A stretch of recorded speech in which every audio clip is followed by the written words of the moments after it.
നമസ്കാരം, good morning. Morning വൈബ്സിലേക്ക് എല്ലാ പ്രേക്ഷകർക്കും സ്വാഗതം. എല്ലാവർക്കും നല്ലൊരു ദിവസം ആശംസിക്കുകയാണ്. ഇന്നത്തെ ഈ ഒരു വാർത്താ ദിനം അത് എങ്ങനെയായിരിക്കും എന്നുള്ളതാണ് നമ്മൾ മോർണിംഗ് വൈബ്സിൽ പരിശോധിക്കാൻ പോകുന്നത്. ഈ നിമിഷം വരുന്ന പ്രധാനപ്പെട്ട വാർത്തകളിലേക്ക് ആദ്യം നമ്മളൊന്ന് കണ്ണോടിക്കുകയാണെങ്കിൽ നമുക്കറിയാം, മഹാരാഷ്ട്രയിൽ കനത്ത മഴ തുടരുകയാണ്. മുംബൈയിൽ ഒരു മരണം ഈ മഴയുമായി ബന്ധപ്പെട്ട് സ്ഥിരീകരിച്ചു. അതീവ ദുർഘടമായ ഒരു സാഹചര്യത്തിൽ കൂടിയാണ് ഇപ്പോൾ കാലാവസ്ഥ മുംബൈയിൽ തുടരുന്നത് എന്ന് വേണമെങ്കിൽ പറയാം. അതേസമയം ജമ്മു കാശ്മീരിലെ കത്വയിൽ ഭീകരരുമായി ഉണ്ടായ ഏറ്റുമുട്ടലിൽ 5 സൈനികർ വീരമൃത്യു വരിച്ചിരിക്കുകയാണ്. മറ്റൊരു പ്രധാനപ്പെട്ട വാർത്തയായി നമുക്ക് നോക്കാവുന്നത്, പ്രധാനമന്ത്രി നരേന്ദ്രമോദി റഷ്യയിലാണ്. ഇന്ത്യ റഷ്യ വാർഷിക ഉച്ചകോടിയിൽ പങ്കെടുക്കാനാണ് അദ്ദേഹം അവിടെ എത്തിയിരിക്കുന്നത്. റഷ്യയുടെ പരമോന്നത ബഹുമതിയായ ഓർഡർ ഓഫ് ആൻഡ്രൂ മോദിക്ക് ഇന്ന് സമ്മാനിക്കും. എന്നാൽ മോദി മണിപ്പൂർ സന്ദർശിക്കാത്തതിനെ ആയുധമാക്കുകയാണ് അതേസമയം പ്രതിപക്ഷം ഈ ഘട്ടത്തിൽ. ഇനി സംസ്ഥാന രാഷ്ട്രീയത്തിലേക്ക് നമ്മൾ ഒന്ന് എത്തിയാൽ, PSC കോഴ ആരോപണം ഭരണപക്ഷത്തിനെതിരെ വലിയ വിഷയമാക്കുകയാണ് പ്രതിപക്ഷം. മുഖ്യമന്ത്രിയും പാർട്ടിയും ആരോപണം തള്ളാത്ത സാഹചര്യത്തിൽ ആരോപണം കടുപ്പിക്കാൻ ഒരുങ്ങുകയാണ് പ്രതിപക്ഷം. ഇന്ന് BJP വിശാല നേതൃയോഗം തിരുവനന്തപുരത്ത് ചേരുകയാണ് എന്നുള്ളതാണ് മറ്റൊരു പ്രധാനപ്പെട്ട വാർത്ത. അപ്പോൾ ഈ വാർത്തയുടെ ഒക്കെ വിശദാംശങ്ങളിലേക്ക് നമുക്ക് എത്താം. അപ്പോൾ ആദ്യത്തെ വാർത്തയായി നമ്മൾ പരിശോധിക്കാൻ പോകുന്നത്, തുടക്കത്തിൽ സൂചിപ്പിച്ചതുപോലെ തന്നെ മുംബൈയിലെ കനത്ത മഴയാണ്. മുംബൈ കനത്ത മഴയിൽ മുങ്ങിയിരിക്കുന്നു അക്ഷരാർത്ഥത്തിൽ എന്ന് തന്നെ പറയാം. നഗരത്തിലെ പ്രധാന റോഡുകളെല്ലാം വെള്ളത്തിൽ മുങ്ങിയതോടെ ജനജീവിതം സ്തംഭിച്ച അവസ്ഥയിലാണ്. വിദ്യാഭ്യാസ സ്ഥാപനങ്ങൾ അവധിയാണ്. രാകേഷ് നാഷണൽ ഡെസ്കിൽ നിന്ന് കൂടുതൽ വിവരങ്ങളുമായി നമുക്കൊപ്പം ചേരും. Rakesh, good morning. മുംബൈയിലെ സാഹചര്യം അത് അതീവ ദുർഘടമാണ്. മഴയിൽ അക്ഷരാർത്ഥത്തിൽ മുങ്ങിയിരിക്കുന്നു മുംബൈ നഗരം. എങ്ങനെയാണ് പുതിയ വിവരങ്ങൾ? കഴിഞ്ഞ 2 ദിവസമായി തുടരുന്ന കനത്ത മഴ മഹാരാഷ്ട്രയിൽ തുടരുകയാണ്. അതിൽ തന്നെ മുംബൈ നഗരത്തിൽ ശക്തമായ മഴ തുടരുകയാണ്. കഴിഞ്ഞ ദിവസങ്ങളിലൊക്കെ തന്നെ ഇന്നലെ പെയ്ത മഴയിൽ നഗരത്തിൻ്റെ പല ഭാഗങ്ങളിലും വെള്ളം കയറിയിരുന്നു. പ്രത്യേകിച്ച് താഴ്ന്ന പ്രദേശങ്ങളൊക്കെ തന്നെ വെള്ളം കയറിയതോടുകൂടി ജനജീവിതം സ്തംഭിച്ചു. പ്രത്യേകിച്ച് വലിയ രീതിയിലുള്ള ഗതാഗത തടസ്സമുണ്ടായി. അതിന് സമാനമായ സാഹചര്യം ഇപ്പോഴും തുടരുകയാണ്. ഇന്ന് രാവിലെ വരുന്ന ദൃശ്യങ്ങൾ പ്രകാരം സമാനമായ സാഹചര്യം തന്നെയാണ്. പ്രധാനപ്പെട്ട നഗരങ്ങളിലൊക്കെ തന്നെ, അല്ലെങ്കിൽ പ്രധാനപ്പെട്ട പോയിന്റുകളിലൊക്കെ തന്നെ വെള്ളം കയറിയ അവസ്ഥയുണ്ട്. അതായത് ശക്തമായ മഴ ഇപ്പോഴും മുംബൈയിലും മഹാരാഷ്ട്രയുടെ പല ഭാഗങ്ങളിലും തുടരുകയാണ്. ഇതാണ് വലിയ രീതിയിലുള്ള പ്രതിസന്ധിക്ക് കാരണം. ഏതായാലും റെയിൽവേ സ്റ്റേഷനുകളിലടക്കം ഈ വെള്ളം കയറിയതുകൊണ്ട് കഴിഞ്ഞ ദിവസം വിവിധ ട്രെയിനുകൾ റദ്ദാക്കിയിരുന്നു. അതിനുശേഷം ഈ വെള്ളം ഒഴിവാക്കി കളയാനുള്ള ചില നടപടികളും സെൻട്രൽ റെയിൽവേയുടെ ഭാഗത്തുനിന്നുണ്ടായിരുന്നെങ്കിൽ പോലും ആ നീക്കം പൂർണ്ണമായി വിജയിച്ചു എന്ന് ഈ ഘട്ടത്തിൽ പറയാൻ കഴിയില്ല. കാരണം സെൻട്രൽ റെയിൽവേ തന്നെ വ്യക്തമാക്കിയിരിക്കുന്നത്, ഇപ്പോൾ ശക്തമായ മഴയ്ക്ക് സാധ്യതയുണ്ടെങ്കിൽ അനാവശ്യ യാത്രകൾ ഒഴിവാക്കണം എന്നൊരു അറിയിപ്പ് ഇപ്പോൾ സെൻട്രൽ റെയിൽവേ തന്നെ നൽകിയിട്ടുണ്ട്. മാത്രവുമല്ല, നിരവധി ട്രെയിനുകൾ റീഷെഡ്യൂൾ ചെയ്തിട്ടുണ്ട്. ഇതിന് പുറമെ ഇപ്പോൾ റെയിൽവേയുടെ അറിയിപ്പ് വന്നിട്ടുള്ളത്, ചിലയിടങ്ങളിൽ പ്രത്യേകിച്ച് വെള്ളം കയറിയ മേഖലകളിൽ സർവീസ് റദ്ദാക്കിയിട്ടുണ്ടെന്ന അറിയിപ്പ് കൂടി ഇപ്പോൾ റെയിൽവേയുടെ ഭാഗത്തുനിന്ന് വരുന്നു. ഇന്നലെ 50 ഫ്ലൈറ്റുകൾ റദ്ദാക്കിയിരുന്നു. സമാനമായ രീതിയിൽ ഇന്നും ഫ്ലൈറ്റുകൾ റദ്ദാക്കിയിട്ടുണ്ട്. എത്രയെന്ന കണക്ക് ലഭ്യമായിട്ടില്ല. ഏതായാലും കഴിഞ്ഞ 5 വർഷത്തിനിടെ ശക്തമായ മഴയാണ് ഇപ്പോൾ മുംബൈ നഗരത്തിൽ പെയ്തുകൊണ്ടിരിക്കുന്നത്. ഇന്നലെ പെയ്ത കണക്കുകൾ പ്രകാരം, പുതിയ കണക്കുകൾ വന്നിട്ടില്ല, ഇന്നലത്തെ കണക്കുകൾ പ്രകാരം ഏതാണ്ട് 300 മില്ലിമീറ്ററിലധികം മഴ മണിക്കൂറുകൾക്കുള്ളിൽ തന്നെ മുംബൈയിൽ ലഭിക്കുന്ന സാഹചര്യമുണ്ടായി.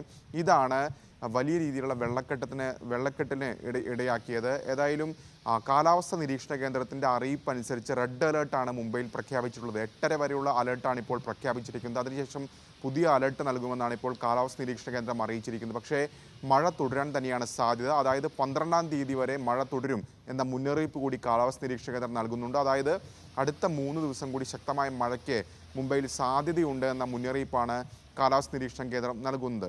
മുംബൈ നഗരത്തിൽ മാത്രമല്ല, മുംബൈയോട് ചേർന്നുള്ള മറ്റു ജില്ലകളിലും സ്ഥിതി രൂക്ഷമാണ്. പ്രത്യേകിച്ച് താനെ, പൂനെ, ഒപ്പം തന്നെ രത്നഗിരി, സിന്ധുഗഡ് തുടങ്ങിയ ജില്ലകളിലൊക്കെ തന്നെ സമാനമായ സ്ഥിതിയാണ് തുടരുന്നത്. ശക്തമായ മഴ അവിടങ്ങളിലൊക്കെ തന്നെ പെയ്യുന്നുണ്ട്. ഏതായാലും ഈ സുരക്ഷ കണക്കിലെടുത്ത്, പ്രത്യേകിച്ച് വെള്ളക്കെട്ടുകളൊക്കെ തന്നെ കണക്കിലെടുത്തുകൊണ്ട് വിദ്യാഭ്യാസ സ്ഥാപനങ്ങൾക്ക് ഇന്നും അവധിയാണ്. അതായത് താഴെത്തട്ട് മുതൽ മുതിർന്ന ക്ലാസ്സുകളിലുള്ള കുട്ടികൾക്ക് വരെ അവധി പ്രഖ്യാപിച്ചിട്ടുണ്ട്. ഏതായാലും സ്ഥിതി സംസ്ഥാന സർക്കാർ നിരീക്ഷിച്ചു വരുന്നു. സംസ്ഥാന സർക്കാർ വ്യക്തമാക്കുന്നത്, ഇപ്പോൾ നിലവിലെ സാഹചര്യത്തിൽ ആശങ്കപ്പെടേണ്ടതില്ല, നിലവിലെ സാഹചര്യങ്ങൾ നിയന്ത്രണ വിധേയമാണ് എന്നാണ് ഇപ്പോൾ സംസ്ഥാന സർക്കാരിൻ്റെതായ പ്രതികരണം വരുന്നത്. പക്ഷേ വരും മണിക്കൂറുകളിൽ മഴ തുടരുകയാണെങ്കിൽ സ്ഥിതി മോശമാകും. അതുകൊണ്ട് തന്നെ ആളുകൾ പരമാവധി വീടുകളിൽ തന്നെ കഴിയണമെന്നൊരു മുന്നറിയിപ്പ് കൂടി സർക്കാരിൻ്റെ ഭാഗത്തുനിന്ന് വരുന്നുണ്ട്. ഒരു കാര്യം കൂടി, അതായത് ഈ ഘട്ടത്തിൽ ഈ വെള്ളക്കെട്ട് രൂക്ഷമാണ് എന്നുള്ള ഒരു അവസ്ഥ ഒഴിച്ചാൽ മറ്റ് അനിഷ്ട സംഭവങ്ങളൊന്നും റിപ്പോർട്ട് ചെയ്തിട്ടില്ലല്ലോ, അല്ലേ?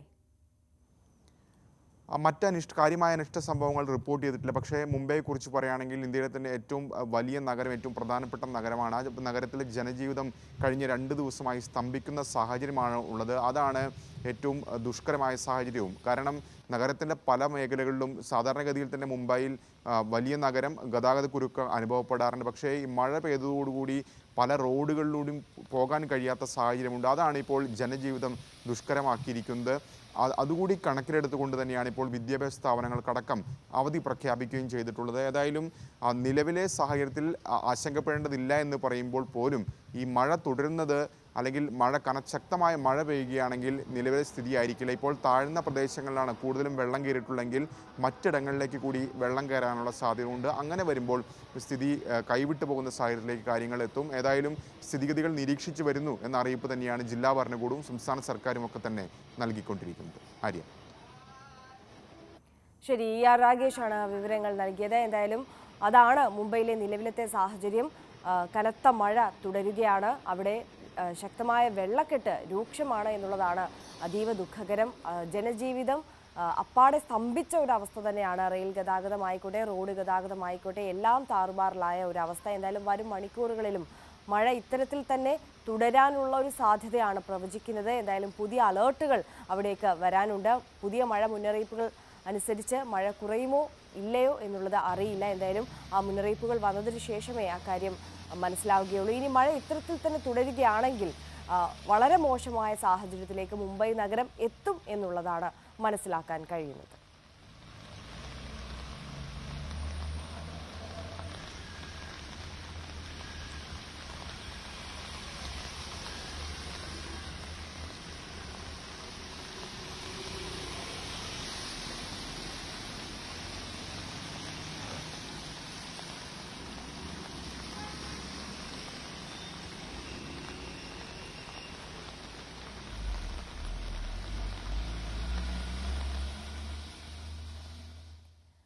ഇനി നമ്മൾ സംസ്ഥാനത്തേക്ക് എത്തിയാൽ സഭ തുടരുകയാണ്. സംസ്ഥാനത്തെ കർഷക ആത്മഹത്യകളും കാർഷിക മേഖലയിലെ പ്രശ്നങ്ങളും പ്രതിപക്ഷം ഇന്ന് സഭയിൽ ഉന്നയിക്കും.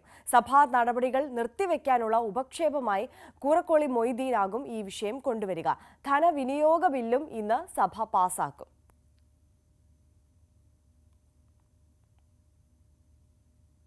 അതേസമയം തദ്ദേശ വാർഡ് വിഭജന ബില്ലിൽ ഒപ്പിട്ട് ഗവർണർ ആരിഫ് മുഹമ്മദ് ഖാൻ. എല്ലാ തദ്ദേശ സ്ഥാപനങ്ങളിലും ഇനി ഒരു വാർഡ് വീതം കൂടും. ചർച്ച കൂടാതെ പാസാക്കിയ ബില്ലിൽ ഒപ്പിടരുതെന്ന് പ്രതിപക്ഷം ആവശ്യപ്പെട്ടിരുന്നു. സംസ്ഥാന തദ്ദേശ സ്ഥാപനങ്ങളിലെ വാർഡ് വിഭജനത്തിനായി ഡീലിമിറ്റേഷൻ കമ്മീഷൻ രൂപീകരിച്ച് സർക്കാർ വിജ്ഞാപനം ഇറക്കിയിരുന്നു. സംസ്ഥാന തെരഞ്ഞെടുപ്പ് കമ്മീഷണർ എ ഷാജഹാൻ ചെയർമാനായ കമ്മീഷനിൽ IAS ഉദ്യോഗസ്ഥരായ Rathan Kelkar, K Biju, S Harikishore, K Vasuki എന്നിവർ അംഗങ്ങളാണ്. തദ്ദേശ സ്ഥാപനങ്ങളുടെ വാർഡുകളുടെ എണ്ണം കൂട്ടാൻ നിയമസഭ നേരത്തെ ബില്ല് പാസാക്കിയിരുന്നു. അടുത്ത വർഷം തദ്ദേശ തെരഞ്ഞെടുപ്പ് നടക്കാനിരിക്കെ രാഷ്ട്രീയ ലക്ഷ്യത്തോടെയാണ് ബില്ലുകൾ പാസാക്കിയത് എന്നായിരുന്നു ഗവർണറുടെ വിലയിരുത്തൽ. പഞ്ചായത്തുകളിൽ 1000 പേർക്ക് ഒരു വാർഡ് എന്നാണ് കണക്ക്. ജനസംഖ്യ വർദ്ധിച്ചെന്ന് വിലയിരുത്തിയാണ് പുനർനിർണയം. ഭരണം പിടിക്കാൻ അനുകൂലമാകുന്ന പ്രദേശങ്ങൾ കൂട്ടിച്ചേർത്താകും പുതിയ വാർഡുകൾ രൂപീകരിക്കുക എന്നത് പരിഗണിച്ചാണ് ഗവർണർ ബില്ലിൽ ഒപ്പിടാതിരുന്നത് എന്നായിരുന്നു റിപ്പോർട്ടുകൾ.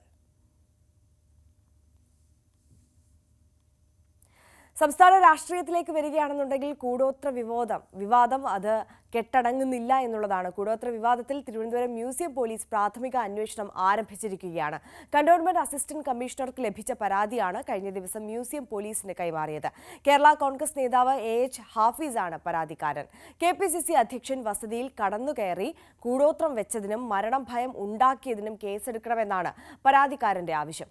ഡാൻ കുര്യനാണ് ഈ വാർത്തയുടെ വിശദാംശങ്ങളുമായി നമുക്കൊപ്പം ചേരുന്നത്. ഡാൻ, ഈ വിവാദങ്ങൾ ഇപ്പോഴും തുടർന്നുകൊണ്ടിരിക്കുന്ന സാഹചര്യം, അത് CPM-ഉം BJP-യും ഒക്കെ കോൺഗ്രസിനെതിരായി വലിയ ആയുധമാക്കുന്ന സാഹചര്യം. എന്തായാലും ഈ വിഷയം പുറത്തേക്ക് വന്നതോടുകൂടി കോൺഗ്രസിനുണ്ടായിട്ടുള്ള ജാള്യത അത് ചെറുതൊന്നുമല്ല.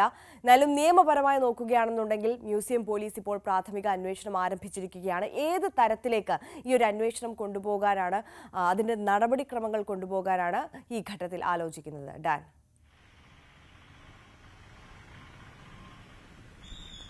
കോൺഗ്രസ് നേതൃത്വം മൌനം തുടരുന്നതിനിടയിലാണ് ഇതുമായി ബന്ധപ്പെട്ട പരാതി ആദ്യം സംസ്ഥാന പോലീസ് മേധാവിക്ക് ലഭിക്കുന്നത്. സംസ്ഥാന പോലീസ് മേധാവി ആ പരാതി തിരുവനന്തപുരം സിറ്റി പോലീസ് കമ്മീഷണർക്ക് കൈമാറുകയായിരുന്നു. അതിനിടയിലാണ് സമാനമായ പരാതി കന്റോൺമെന്റ് അസിസ്റ്റന്റ് കമ്മീഷണർക്കും കേരള കോൺഗ്രസ് നേതാവ് എച്ച് ഹാഫീസ് നൽകിയത്. ആ പരാതിയാണ് പ്രാഥമിക അന്വേഷണത്തിനായി മ്യൂസിയം പോലീസിന് അദ്ദേഹം കൈമാറിയത്. സ്വാഭാവികമായി പരാതിക്കാരിൽ നിന്ന് കൃത്യമായി മൊഴി രേഖപ്പെടുത്തുന്ന തരത്തിലായിരിക്കും ആദ്യ നടപടിക്രമങ്ങൾ. അതിനുശേഷമായിരിക്കും ഈ പരാതിയിൽ പരാമർശിച്ചിട്ടുള്ള 4 സ്ഥലങ്ങൾ ആ 4 സ്ഥലങ്ങളിൽ അതിക്രമിച്ച കയറി ഈ കൂടോത്രം വെച്ചു എന്നതാണ് പരാതിയിൽ എടുത്തു പറയുന്ന കാര്യം. അതോടൊപ്പം മരണഭയം ഉണ്ടാക്കാൻ KPCC അധ്യക്ഷൻ കെ സുധാകരന് മരണഭയം ഉണ്ടാക്കുകയായിരുന്നു നീക്കം എന്നും പരാതിയിൽ എടുത്തു പറയുന്നുണ്ട്. അതുകൊണ്ട് തന്നെ ക്രിമിനൽ കുറ്റമായി കൂടോത്രത്തെ ഇന്ത്യൻ ശിക്ഷാ നിയമത്തിന്റെ ഒരു ഭാഗങ്ങളിലും നേരത്തെ പരിഗണിച്ചിട്ടില്ലാത്തതിനാൽ സ്വാഭാവികമായി ഈ വീട്ടിൽ അതിക്രമിച്ച കയറി അദ്ദേഹത്തിന് ജീവനിൽ ഭയമുണ്ടാക്കുന്ന തരത്തിലേക്ക് കാര്യങ്ങൾ ചെയ്തു.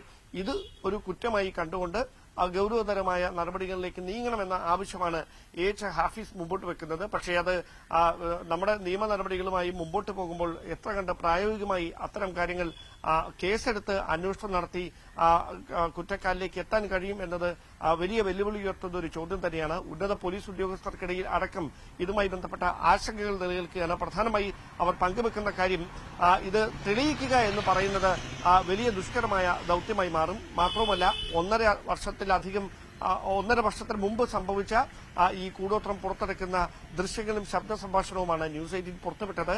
സ്വാഭാവികമായി തെളിവ് നശിപ്പിക്കപ്പെടാനുള്ള സാധ്യത, കാരണം ഈ കണ്ടെടുത്ത വസ്തുക്കൾ എല്ലാം അവിടെ നിന്ന് ഇത് കണ്ടെടുക്കാൻ ഒപ്പമുണ്ടായിരുന്ന ഈ ആചാര്യൻ അദ്ദേഹം ഇത് കണ്ടെത്തി നശിപ്പിക്കുകയായിരുന്നുവെന്നാണ് ഈ നേതാക്കന്മാർ തന്നെ ഈ സംഭാഷണങ്ങളിലടക്കം വ്യക്തമാക്കുന്നത്. അതുകൊണ്ട് തന്നെ അത് വീണ്ടെടുത്താൽ മാത്രമേ ഇതുമായി ബന്ധപ്പെട്ട അന്വേഷണവുമായി മുമ്പോട്ട് പോകാൻ കഴിയുകയുള്ളൂ.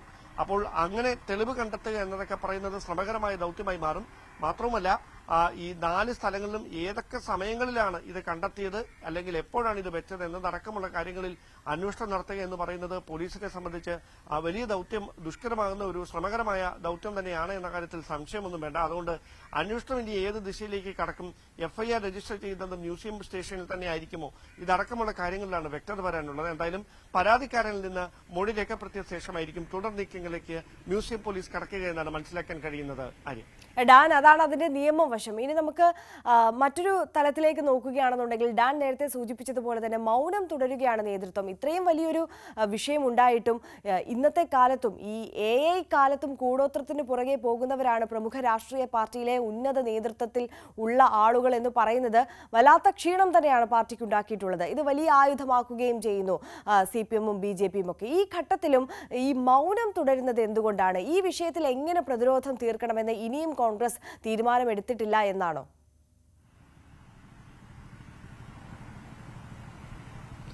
ആര്യ, ഇതിന്റെ ഗൌരവം എത്രയാണെന്ന് പാർട്ടിയുടെ ഔദ്യോഗിക നേതൃത്വത്തിന് വ്യക്തമായിട്ട് അറിയാവുന്നത് കൊണ്ടാണ് മൗനം തുടരുന്നത്. കാരണം ഈ വിഷയത്തിൽ ഏതെങ്കിലും തരത്തിൽ പ്രതികരിക്കാനുള്ള നീക്കം നടത്തിയാൽ പ്രതികരിക്കുന്നവർ പ്രതിരോധത്തിലാകുന്ന രാഷ്ട്രീയ സാഹചര്യം ഉണ്ടാകും. കാരണം ഇത് ചിത്രങ്ങൾ മാത്രമായിരുന്നു പുറത്തു വരുന്നതെങ്കിൽ അതിനെ എന്തെങ്കിലുമൊക്കെ പറഞ്ഞ് ന്യായീകരിക്കാമായിരുന്നു. അല്ലെങ്കിൽ ഇത് മറ്റെവിടെ നിന്നുള്ള ദൃശ്യങ്ങളാണ്, ഇത് ഗൂഢാലോചനയുടെ ഭാഗമായി കോൺഗ്രസിനെ ഇല്ലാതാക്കാനുള്ള നീക്കേണ്ട ഭാഗമാണ് എന്നൊക്കെ നമ്മൾ സാധാരണയായി കേൾക്കുന്ന പല്ലവി കൊണ്ട് ഇതിനെ പ്രതിരോധിക്കാൻ കഴിയുമായിരുന്നു. പക്ഷേ ഈ വിഷയത്തെ അങ്ങനെ ഒന്നും പ്രതിരോധിക്കാനാവില്ല. കാരണം വ്യക്തമായി കേരളത്തിലെ 2 പ്രധാനപ്പെട്ട കോൺഗ്രസ് നേതാക്കളുടെ ശബ്ദ സംഭാഷണം കൃത്യമായി തന്നെ അതിൽ പ്രതിപാദിച്ചിരിക്കുകയാണ്. അവരുടെ പരാമർശങ്ങൾ വ്യക്തമായി തന്നെ അതിൽ കേൾക്കാനും കഴിയും.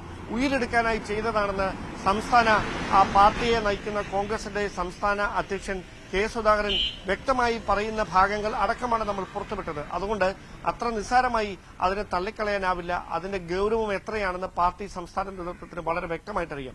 അതുകൊണ്ട് തന്നെയാണ് അതുമായി ബന്ധപ്പെട്ട യാതൊരു തരത്തിലുള്ള പ്രതികരണങ്ങളിലേക്ക് മുതിർന്ന നേതാക്കളൊന്നും കടക്കാത്തത്. പക്ഷേ രഹസ്യമായി കോൺഗ്രസിലെ എല്ലാ വൃത്തങ്ങളിലും ഈ വാർത്ത പുറത്തുവിട്ടത് മുതൽ ഇത് തന്നെയാണ് ചർച്ചാ വിഷയം. ആരാണ് KPCC അധ്യക്ഷനെതിരായി ഇങ്ങനെ ഒരു കൂടോത്രം ചെയ്തത്? ഇത് തന്നെയാണ് കോൺഗ്രസ് നേതാക്കൾക്കിടയിൽ രഹസ്യമായുള്ള മുഴുവൻ ചർച്ചകളുടെയും സജീവമായ ചർച്ച. പക്ഷേ അവർ ഈ സന്ദേഹങ്ങൾ പരസ്പരം പങ്കുവെക്കുന്നതല്ലാണ്ട് അത് ഔദ്യോഗികമായ ഒരു ഫോറത്തിലേക്ക് കൊണ്ടുവരാൻ ഇതുവരെ കഴിഞ്ഞിട്ടില്ല. അതുമായി ബന്ധപ്പെട്ട പരാതിയൊന്നും ഔദ്യോഗികമായി KPCC നേതൃത്വത്തിന് ഇതുവരെ ലഭിച്ചിട്ടുമില്ല. പക്ഷേ അങ്ങനെ ഒരു പരാതി പാർട്ടി നേതൃത്വത്തിന്, ഹൈക്കമാൻഡിനോ സംസ്ഥാന നേതൃത്വത്തിനോ ലഭിച്ചാൽ പിന്നെ അങ്ങ് കൈ കെട്ടി നോക്കി നിൽക്കാനാവില്ല. അതിൽ കൃത്യമായി ഇടപെടേണ്ടി വരും. ഒരുപക്ഷേ KPCC എക്സിക്യൂട്ടീവ് ചേർന്ന് തന്നെ ആ വിഷയത്തിൽ നിലപാട് വ്യക്തമാക്കേണ്ട സാഹചര്യം വരും. എന്തായാലും നിയമസഭാ സമ്മേളനം തുടർന്നുകൊണ്ടിരിക്കുന്നതിനിടയിലാണ് ഇങ്ങനെയൊരു വിവാദം പുറത്തു വന്നത്. ഇന്നലെ സഭയിൽ വലിയ തരത്തിൽ അത് പ്രതിപക്ഷത്തിനെതിരെ വിമർശിക്കുന്നതിന് വേണ്ടിയുള്ള ആയുധമാക്കി ഇടതുപക്ഷ MLA-മാർ അതിനെ മാറ്റുകയും ചെയ്തിരുന്നു. അതുകൊണ്ട് ദീർഘകാലം ഈ മൌനം തുടരാനാവില്ല. ഏത് തരത്തിലായിരിക്കും നേതാക്കൾ ഈ വിഷയത്തിൽ പ്രതിരോധം തീർക്കുക എന്നതാണ് ഇനി കാത്തിരുന്ന് കാണാനുള്ളത്. തീർച്ചയായും അതാണ് ആ വിഷയവുമായി ബന്ധപ്പെട്ടിട്ടുള്ള സാഹചര്യം. എന്തായാലും പ്രാഥമികമായ അന്വേഷണം മ്യൂസിയം പോലീസ് ആരംഭിച്ചിരിക്കുകയാണ് എന്നുള്ളതാണ് അതിന്റെ നിയമവശം. ഇനി നമ്മൾ മറ്റൊരു പ്രധാനപ്പെട്ട വാർത്തയിലേക്ക് കടക്കുകയാണെങ്കിൽ തെരഞ്ഞെടുപ്പ് ഫലം അവലോകനം ചർച്ച ചെയ്യാൻ CPIയുടെ 2 ദിവസത്തെ സംസ്ഥാന കൗൺസിൽ ഇന്ന് തിരുവനന്തപുരത്ത് ആരംഭിക്കും. സംസ്ഥാന കൗൺസിലിൽ പാർട്ടി സെക്രട്ടറി അവതരിപ്പിക്കുന്ന റിപ്പോർട്ടിൽ മുഖ്യമന്ത്രിയെപ്പറ്റി പരാമർശിക്കേണ്ടെന്ന് CPI എക്സിക്യൂട്ടീവിൽ ഇന്നലെ ധാരണയായിരുന്നു. ഡാൻ കുര്യൻ തുടരുന്നുണ്ട് നമുക്കൊപ്പം വിവരങ്ങളുമായി. ഡാന്, ഇതിപ്പോൾ ഈ പാർട്ടി അതിദയനീയമായ തോൽവി നേരിട്ടതിന് ശേഷം CPM-നുള്ളിലായിക്കോട്ടെ CPI-യിലായിക്കോട്ടെ വളരെ രൂക്ഷമായ വിമർശനം പല ഘട്ടത്തിലും മുഖ്യമന്ത്രിക്കെതിരെ ഉയർന്നു വരുന്നത്, കീഴ്ഘടകങ്ങളിൽ നിന്ന് പോലും ഉയർന്നു വരുന്നതും പരസ്യമായി അത്തരത്തിലുള്ള പ്രതികരണങ്ങളിലേക്ക് പല നേതാക്കന്മാരും കടക്കുന്നതും നമ്മൾ കണ്ടതാണ്. പക്ഷേ ഇപ്പോൾ ഈ ഒരു ഘട്ടത്തിൽ റിപ്പോർട്ടിംഗിൽ മുഖ്യമന്ത്രിയുടെ പേര് പരാമർശിക്കേണ്ട എന്നുള്ള ഒരു ധാരണയിലേക്ക് എത്താനുണ്ടായ ഒരു സാഹചര്യം, എന്താണ് അതിന് പിന്നിലെ ഒരു നീക്കം കൊണ്ട് ഉദ്ദേശിക്കുന്നത്? ഡാൻ. നമുക്കറിയാം, ജില്ലാ കൌൺസിലുകളിൽ CPIയുടെ ജില്ലാ കൌൺസിലുകളിലായിരുന്നു മുഖ്യമന്ത്രിക്കെതിരെ അതിരൂക്ഷമായ വിമർശനമുയർന്നത്. ആ വികാരം തന്നെ CPIയുടെ സംസ്ഥാന കൌൺസിലിലും ഉയർന്നു വരുന്ന സാഹചര്യം ഉണ്ടായാൽ സ്വാഭാവികമായി സംസ്ഥാന സെക്രട്ടറി ബിനോയ് വിശ്വം അവതരിപ്പിക്കുന്ന റിപ്പോർട്ടിൽ അത് പരിഗണിക്കേണ്ടി വരും, അത് കൃത്യമായി പരാമർശിക്കേണ്ടി വരും. അങ്ങനെ ഒരു പരാമർശത്തിലേക്ക് കടക്കാതെ ഇരിക്കുന്നതിന് വേണ്ടി, അതായത് പാർട്ടിയെ സ്വയം ഒരു വിമർശനത്തിലേക്ക് നയിച്ചത് വലിയ തരത്തിലുള്ള രാഷ്ട്രീയ എതിരാളികൾക്ക് ഒരു ആയുധം കൈമാറേണ്ട ഒരു കാര്യത്തിലേക്ക് കടക്കേണ്ടെന്ന ഒരു തീരുമാനത്തിലാണ് മുഖ്യമന്ത്രിയുടെ പേര് ഈ സംസ്ഥാന കൌൺസിലിൽ പരാമർശിക്കേണ്ട എന്നൊരു തീരുമാനത്തിലേക്ക് എത്തിയിരിക്കുന്നത്. മാത്രമല്ല ഭരണവിരുദ്ധ വികാരം, അതോടൊപ്പം തന്നെ പ്രധാനമായി ഈ സാമുദായിക ധ്രുവീകരണം പാർട്ടിക്ക് എതിരായി സംഭവിച്ചു. ഇതടക്കമുള്ള കാര്യങ്ങളാണ് പ്രധാനമായി ഈ CPIയുടെ സംസ്ഥാന കൌൺസിൽ യോഗത്തിൽ തോൽവിയിലേക്ക്, ലോക്സഭാ തെരഞ്ഞെടുപ്പിലെ വലിയ പരാജയത്തിലേക്ക് CPM-നെ കൊണ്ടുചെന്ന് എത്തിച്ചത്, അല്ലെങ്കിൽ ഇടതുപക്ഷത്തെ കൊണ്ടുചെന്ന് എത്തിച്ചത് എന്നൊരു വിലയിരുത്തലാകും ഉണ്ടാകുകയെന്നാണ് മനസ്സിലാക്കാൻ കഴിയുന്നത്. അതോടൊപ്പം പ്രധാനമായി SFIക്കെതിരെ രൂക്ഷമായ വിമർശനം, SFIയുടെ ഈ ആക്രമണ ശൈലി അതിനെ അംഗീകരിക്കാനാവില്ല എന്ന തരത്തിലുള്ള പരാമർശങ്ങൾ കഴിഞ്ഞ ദിവസം സംസ്ഥാന സെക്രട്ടറി ബിനോയ് വിശ്വം നടത്തിയിരുന്നു. അതിന് പൂർണ്ണമായ പിന്തുണയാണ് CPIയുടെ സംസ്ഥാന കൌൺസിൽ അംഗങ്ങളുടെ ഭാഗത്ത് നിന്ന് ഉണ്ടായിരിക്കുന്നത്. എന്തായാലും ഇതുമായി ബന്ധപ്പെട്ട ഈ ദേശീയ എക്സിക്യൂട്ടീവിന് ശേഷം എന്താണ്, അതായത് തെരഞ്ഞെടുപ്പിലെ തിരിച്ചടി പഠിക്കുന്നതിന് വേണ്ടി വിശദമായ സമിതി യോഗം, കൌൺസിൽ യോഗം ഈ സംസ്ഥാന ഈ യോഗത്തിന് ശേഷം, ഈ 2 ദിവസം നടക്കുന്ന സംസ്ഥാന കൌൺസിൽ യോഗത്തിന് ശേഷം തെരഞ്ഞെടുപ്പ് തോൽവിയെക്കുറിച്ച് വിശകലനം ചെയ്യുന്നതിന് വേണ്ടി പ്രത്യേക യോഗം ചേരാനും CPI എക്സിക്യൂട്ടീവിൽ ധാരണയായിട്ടുണ്ട്. തീർച്ചയായും അതാണ് CPI എക്സിക്യൂട്ടീവ് യോഗവുമായി ബന്ധപ്പെട്ടിട്ടുള്ള വിശദാംശങ്ങൾ. ഇനി നമ്മൾ പോവുകയാണെങ്കിൽ BJP വിശാല സംസ്ഥാന നേതൃയോഗം ഇന്ന് തിരുവനന്തപുരത്ത് ചേരുകയാണ്. പാർട്ടി ദേശീയ അധ്യക്ഷനും കേന്ദ്ര ആരോഗ്യമന്ത്രിയുമായ JP നദ്ദ നേതൃയോഗം ഉദ്ഘാടനം ചെയ്യും. സംസ്ഥാന ഭാരവാഹികൾ, പഞ്ചായത്ത് ഏരിയ പ്രസിഡന്റുമാർ വരെയുള്ളവർ യോഗത്തിൽ പങ്കെടുക്കും എന്നുള്ളതാണ്. ഡാൻ കുര്യൻ തുടരുന്നുണ്ട്. ഡാന്, വിശാല നേതൃയോഗമാണ് ചേരുന്നത്, JP നദ്ദ ഉദ്ഘാടനം ചെയ്യുന്നു. കേരളത്തെ സംബന്ധിച്ച് നോക്കുകയാണെന്നുണ്ടെങ്കിൽ ഒരു നേട്ടം കൊയ്ത സംസ്ഥാനമാണ് BJPയെ സംബന്ധിച്ച്. വലിയ ഒരു തിളക്കമായി ഈ തിരഞ്ഞെടുപ്പിൽ അവർ ഉയർത്തിക്കാട്ടുന്ന ഒരു കാര്യം കൂടിയാണ്. അതിനുശേഷം വരുന്ന ഒരു യോഗം, എന്തൊക്കെ ആയിരിക്കാം ഈ യോഗത്തിൽ പ്രധാന ചർച്ചാ വിഷയമാകുന്നത്?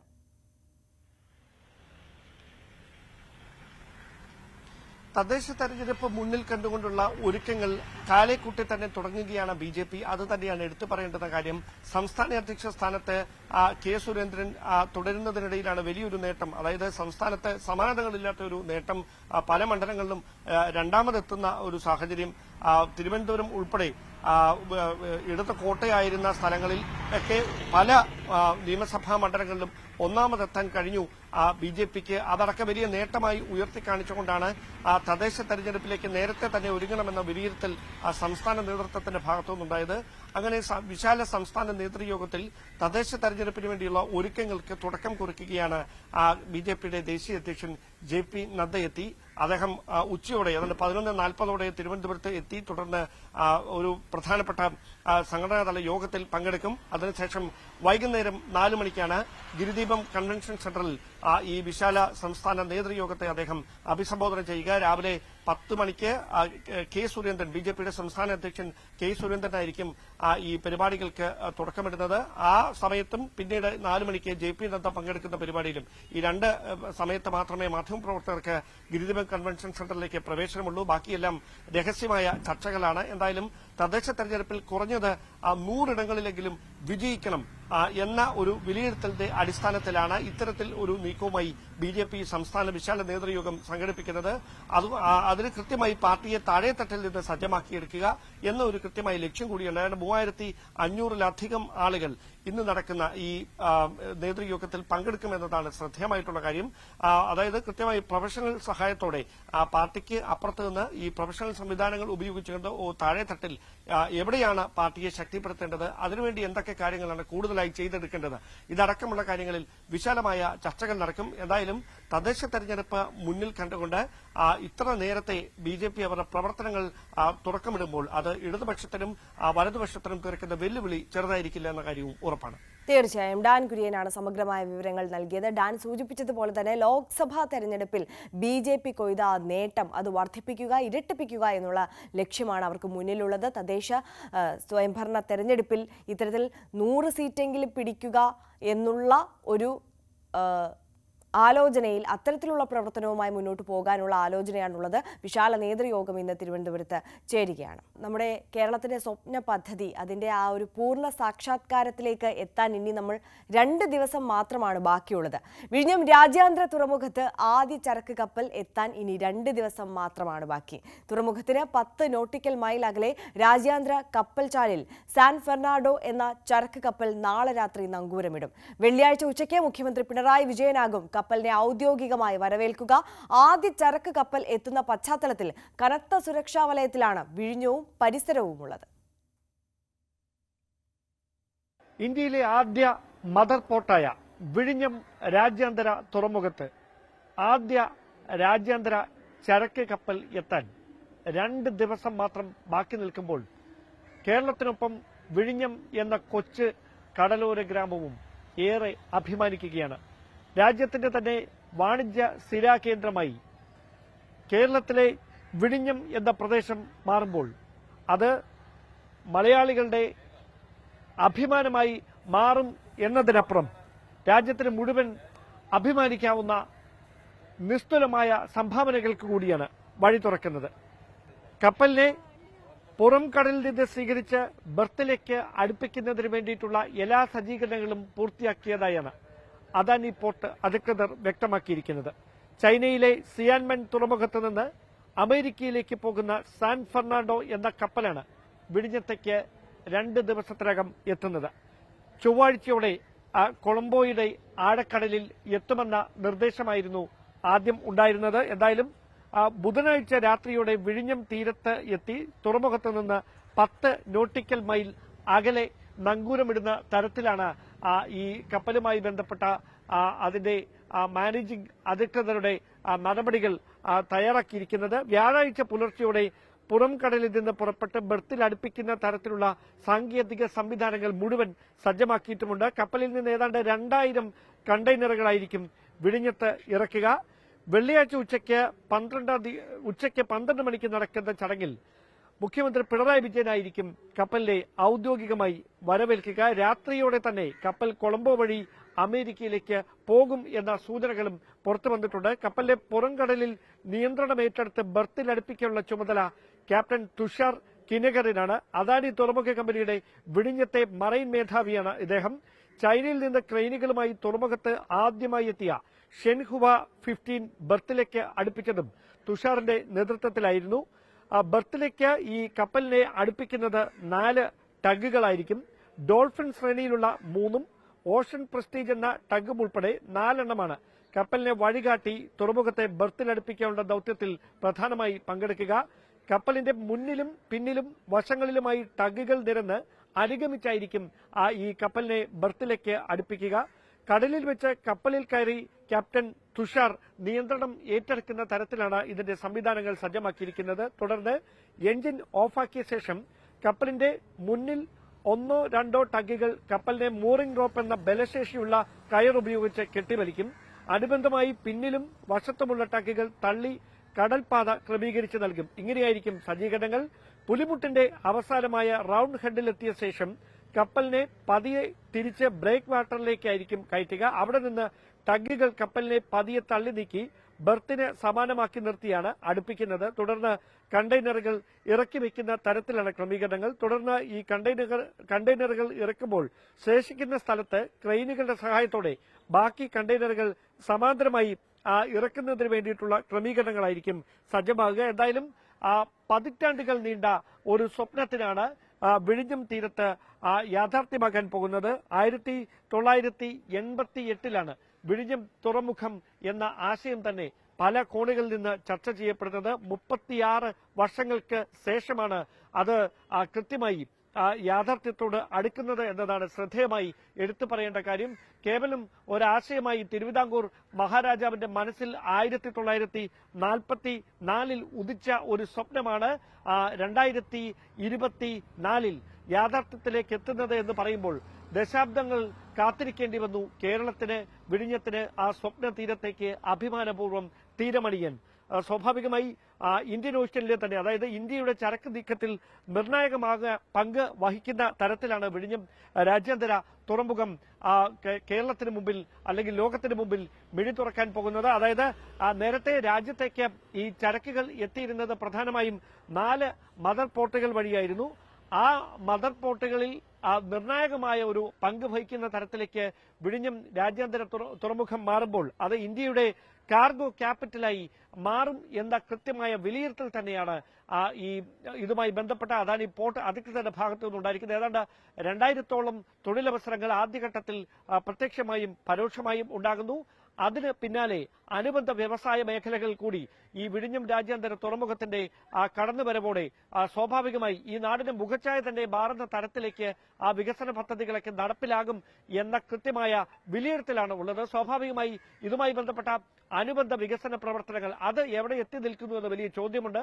റിംഗ് റോഡിന്റെ നിർമ്മാണം അടക്കമുള്ള കാര്യങ്ങളുണ്ട്. പ്രധാനമായി ഈ 2000 കണ്ടെയ്നറുകൾ ഇവിടേക്ക് ഇറക്കി വെക്കുന്ന ഒരു സാഹചര്യം അടുത്ത ദിവസം ഉണ്ടാകുമ്പോൾ പിന്നീട് ആ കണ്ടെയ്നറുകളുടെ ഒരു മൂവ്മെന്റ് ഇവിടെ നിന്ന് എങ്ങോട്ടായിരിക്കണം, അതിന്റെ ഗോഡൌണുകളിൽ ആ കണ്ടെയ്നറുകൾ സൂക്ഷിച്ച് അവിടെ നിന്ന് സുരക്ഷിതമായി ഇത് മറ്റ് സ്ഥലങ്ങളിലേക്ക് അതിന്റെ മൂവ്മെന്റ് എങ്ങനെ കൊണ്ടുപോകും, അതടക്കമുള്ള കാര്യങ്ങളിൽ തുടർന്ന് നടത്തേണ്ടിയിരുന്ന വികസന പ്രവർത്തനങ്ങൾ അത് ഇഴഞ്ഞു നീങ്ങുകയാണെന്ന ഒരു വലിയ ആക്ഷേപമൊക്കെ ആദ്യഘട്ടം മുതൽ തന്നെ ഉയർന്നിരുന്നു. പക്ഷേ എത്രയും പെട്ടെന്ന് ആ നിർമ്മാണ പ്രവർത്തനങ്ങൾ കൂടി പൂർത്തിയാക്കിക്കൊണ്ട് വിഴിഞ്ഞം രാജ്യാന്തര തുറമുഖം അത് ഇന്ത്യക്ക് മുഴുവൻ അഭിമാനമാകുന്ന തരത്തിൽ, മലയാള നാടിന്റെ അഭിമാനമാകുന്ന തരത്തിൽ, വിഴിഞ്ഞം എന്ന ഈ കൊച്ചു ഗ്രാമത്തിന്റെ പ്രശസ്തി ലോകം മുഴുവൻ ഉയർന്നു നിൽക്കുന്ന തരത്തിൽ അങ്ങനെയൊരു പരിണാമമായി അഭിമാനമായി മാറുന്ന ഒരു അഭൂതപൂർവമായ കാഴ്ചയ്ക്ക് വേണ്ടി കാത്തിരിക്കുകയാണ് മലയാളികൾ. എന്തായാലും ഈ ആദ്യമായി തുറമുഖത്തേക്ക് എത്താൻ പോകുന്ന ഈ കപ്പലിനെ സ്വീകരിക്കുന്നതിന് വേണ്ടിയിട്ടുള്ള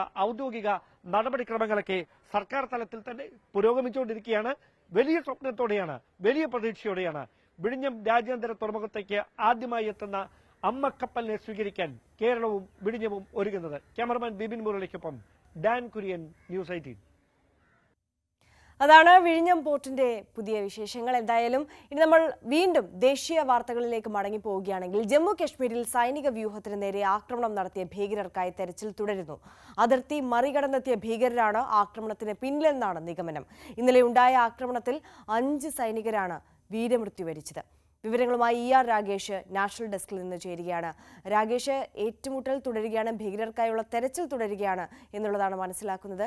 എങ്ങനെയാണ് വിശദാംശങ്ങൾ? ആര്യ, ഇന്നലെ വൈകിട്ട് 3:10 ജമ്മു കാശ്മീരിലെ കട്ടുവ ജില്ലയിലെ ബഡ്നോഡ ഗ്രാമത്തിൽ വെച്ച് സൈനിക വ്യൂഹത്തിന് നേരെ ആക്രമണം ഉണ്ടായത്. ഏതായാലും സൈനിക വൃത്തങ്ങൾ ഇപ്പോൾ വ്യക്തമാക്കുന്നത് ആദ്യം ഈ വാഹന വ്യൂഹത്തിന് നേരെ ഗ്രനേഡ് എറിഞ്ഞു, അതിനുശേഷം രണ്ടു ഭാഗത്തുനിന്നും വെടിവെപ്പുണ്ടായി എന്നാണ് ഇപ്പോൾ സൈന്യം വ്യക്തമാക്കിയിരിക്കുന്നത്. അതായത് ഒന്നോ രണ്ടോ പേരല്ല, മറിച്ചൊരു സംഘം തന്നെയാണ് ഈ ആക്രമണത്തിന് പിന്നിലെന്ന സൂചനയാണ് ഇപ്പോൾ സൈന്യത്തിന് ലഭിച്ചിരിക്കുന്നത്. ഏതായാലും ഇന്നലെ ഈ 3:10 ഈ ആക്രമണം നടക്കുന്നു. അതിൽ 5 സൈനികരാണ് വീരമൃത്യു വരിച്ചത്. 4 പേർ സൈനികർ, ഒരു പോലീസ് ഉദ്യോഗസ്ഥനും ഇതിൽ ഉൾപ്പെടുകയും ചെയ്യുന്നു. 6 പേർക്ക് പരിക്കേറ്റിട്ടുണ്ട്. ഈ 6 പേരുടെ നില ഇപ്പോഴും ഗുരുതരമായി തന്നെ തുടരുന്നു എന്നാണ് ഇപ്പോൾ സൈന്യം വ്യക്തമാക്കുകയും ചെയ്തിട്ടുള്ളത്. ഏതായാലും ഈ പ്രദേശത്ത് തെരച്ചിൽ തുടരുകയാണ്. പക്ഷേ അതിന് പ്രതികൂലമാകുന്നൊരു പ്രധാനപ്പെട്ട ഘടകം ഈ കട്ടുവ എന്ന് പറയുന്ന ജില്ല, അത് അന്താരാഷ്ട്ര അതിർത്തിയോട് ചേർന്ന് കിടക്കുന്ന ജില്ലയാണ്. ഒരു വശത്ത് പാകിസ്ഥാനാണ് അതിർത്തി, മറുവശത്ത് പഞ്ചാബും ഹിമാചൽ പ്രദേശുമാണ് അതിർത്തി പങ്കിടുന്നത്. മാത്രവുമല്ല, അതിർത്തി കടന്നെത്തിയ ഭീകരരാണ് ഈ ആക്രമണത്തിന് പിന്നിലെന്ന് തന്നെയാണ് സുരക്ഷാ സേന സംശയിക്കുന്നത്. ഒരു മാസം മുമ്പ് ജമ്മു കാശ്മീർ DGP തന്നെ വാർത്താ സമ്മേളനത്തിൽ ഇക്കാര്യം വ്യക്തമാക്കിയതാണ്. അതായത് അതിർത്തി കടന്ന ഏതാണ്ട് 50-ലധികം ഭീകരർ ഇന്ത്യയിലേക്ക് പ്രവേശിച്ചുവെന്ന് വ്യക്തമാക്കിയിരുന്നു. ഏതായാലും അത്തരമൊരു സൂചന തന്നെയാണ് ഇപ്പോൾ സുരക്ഷാ സേനയും നൽകുന്നത്. കാരണം ഇത് നേരത്തെ മുൻകൂട്ടി ആസൂത്രണം ചെയ്തൊരു പദ്ധതിയാണ് ഈ ആക്രമണം, അല്ലാതെ പെട്ടെന്നുണ്ടായ സംഭവമല്ല. നേരത്തെ കൂട്ടി ആസൂത്രണം ചെയ്ത് ഇതുവഴി സൈനിക വാഹനം വരുമെന്ന് ഉറപ്പിച്ചുകൊണ്ട് തന്നെ നടത്തിയ ആക്രമണമാണ് എന്നാണ് ഇപ്പോൾ സുരക്ഷാ സേന ഏതായാലും സംശയിക്കുന്നത്. അധിക സേനയെ ഈ പ്രദേശത്തേക്ക് ഇപ്പോൾ വിന്യസിക്കുകയും ചെയ്തിട്ടുണ്ട്. ഏതായാലും ഈ ആക്രമണത്തിനിരയായ ഈ സംഘം അവർ അധിക സേനാ നിലയിൽ ആ പ്രദേശത്ത് വിന്യസിച്ചായിരുന്നു. കാരണം സുരക്ഷ വർദ്ധിപ്പിക്കുന്നതിൻ്റെ ഭാഗമായാണ് ഇവരെ കൂടി ആ പ്രദേശത്ത് വിന്യസിച്ചത്. ആ സംഘത്തിന് നേരെയാണ് ഇപ്പോൾ ഏതായാലും ഇന്നലെ ആക്രമണം ഉണ്ടാവുകയും ചെയ്തിരിക്കുന്നത്. ഏതായാലും വീരമൃത്യു വരിച്ച 5 സൈനികർ, അവരുടെ മൃതദേഹങ്ങൾ ഇപ്പോൾ പത്താൻകോട്ടിലേക്ക് എത്തിച്ചിരിക്കുകയാണ്. പഞ്ചാബിലെ പത്താൻകോട്ടിൽ എത്തിച്ചിരിക്കുകയാണ്. സൈനിക നടപടികൾ പൂർത്തിയാക്കിയ ശേഷം ബന്ധുക്കൾക്ക് വിട്ടു നൽകുമെന്നാണ് സൈന്യം അറിയിക്കുകയും ചെയ്തത്. ഏതായാലും കട്ടുവയിൽ ഇപ്പോൾ ഉണ്ടാകുന്ന തുടർച്ചയായിട്ടുള്ള രണ്ടാമത്തെ ആക്രമണമാണ്. കഴിഞ്ഞ മാസവും സമാനമായ രീതിയിൽ ആക്രമണം ഉണ്ടായിരുന്നു. അന്നൊരു CRPF ജവാൻ വീരമൃത്യു വരിക്കുകയും ചെയ്തിരിക്കുന്നു. അതിനുശേഷമാണ് ഇപ്പോൾ വീണ്ടും ആക്രമണം ഉണ്ടായിരിക്കുന്നത്. ഏതായാലും കട്ടുവയിൽ മാത്രമല്ല, ജമ്മു കാശ്മീരിൽ മൊത്തം എടുക്കുകയാണെങ്കിൽ ഭീകരരുടെ സാന്നിധ്യം വർദ്ധിച്ചിരിക്കുന്നു, ആക്രമണങ്ങൾ വർദ്ധിച്ചിരിക്കുന്നു എന്ന് തന്നെ പറയാം. കഴിഞ്ഞ ദിവസം കുൽഗാമിൽ സമാനമായ രീതിയിൽ 2 സംഭവങ്ങളുണ്ടായി, 2 ആക്രമണം ഉണ്ടായി. അതിനു മുമ്പ് റിയാസിയിൽ ഒരു തീർത്ഥാടക സംഘത്തിന് നേരെ ആക്രമണം നടക്കുന്നു, നിരവധി തീർത്ഥാടകർ കൊല്ലപ്പെടുന്ന സാഹചര്യമുണ്ടായി. ഏതായാലും കശ്മീരിൽ സ്ഥിതി ഒട്ടും ശുഭകരമല്ല, അശാന്തമായി തന്നെ തുടരുകയാണ് കശ്മീർ. തീർച്ചയായും ER രാഗേഷാണ് നാഷണൽ ഡെസ്കിൽ നിന്ന് വിവരങ്ങൾ നൽകിയത്. എന്തായാലും അതാണ് അതിർത്തിയിലെ സാഹചര്യം. സംസ്ഥാനത്ത് ഈ കാലവർഷത്തിൽ 1000 mm മഴ ലഭിക്കുന്ന ആദ്യ ജില്ലയായി കണ്ണൂർ. ജൂലൈ 7 വരെ കണ്ണൂർ ജില്ലയിൽ ലഭിച്ചത് 1025 mm മഴ. അതേസമയം കഴിഞ്ഞ വർഷങ്ങളെ അപേക്ഷിച്ച് ഏറ്റവും കുറവ് മഴയാണ് ഈ വർഷം. ആയിഷത്തുൽ ഷബ്നയുടെ റിപ്പോർട്ടിലേക്ക്. ജൂൺ 1 മുതൽ ജൂലൈ 7 വരെയുള്ള ഒരു മഴയുടെ കണക്കാണ് നോക്കുന്നത്. ആദ്യം തന്നെ നോക്കുന്നത് ഇതിൽ സംസ്ഥാനത്താകെ ജൂലൈ 7 വരെ ലഭിക്കേണ്ടിയിരുന്നത് 799.6 mm മഴയായിരുന്നു. എന്നാൽ സംസ്ഥാനത്താകെ അതുവരെ ലഭിച്ചത് 589.5 mm മഴ മാത്രമാണ്. അതായത് 26% മഴ കുറവാണ് ജൂൺ 1 മുതൽ ജൂലൈ 7 വരെ സംസ്ഥാനത്ത് ലഭിച്ചത്.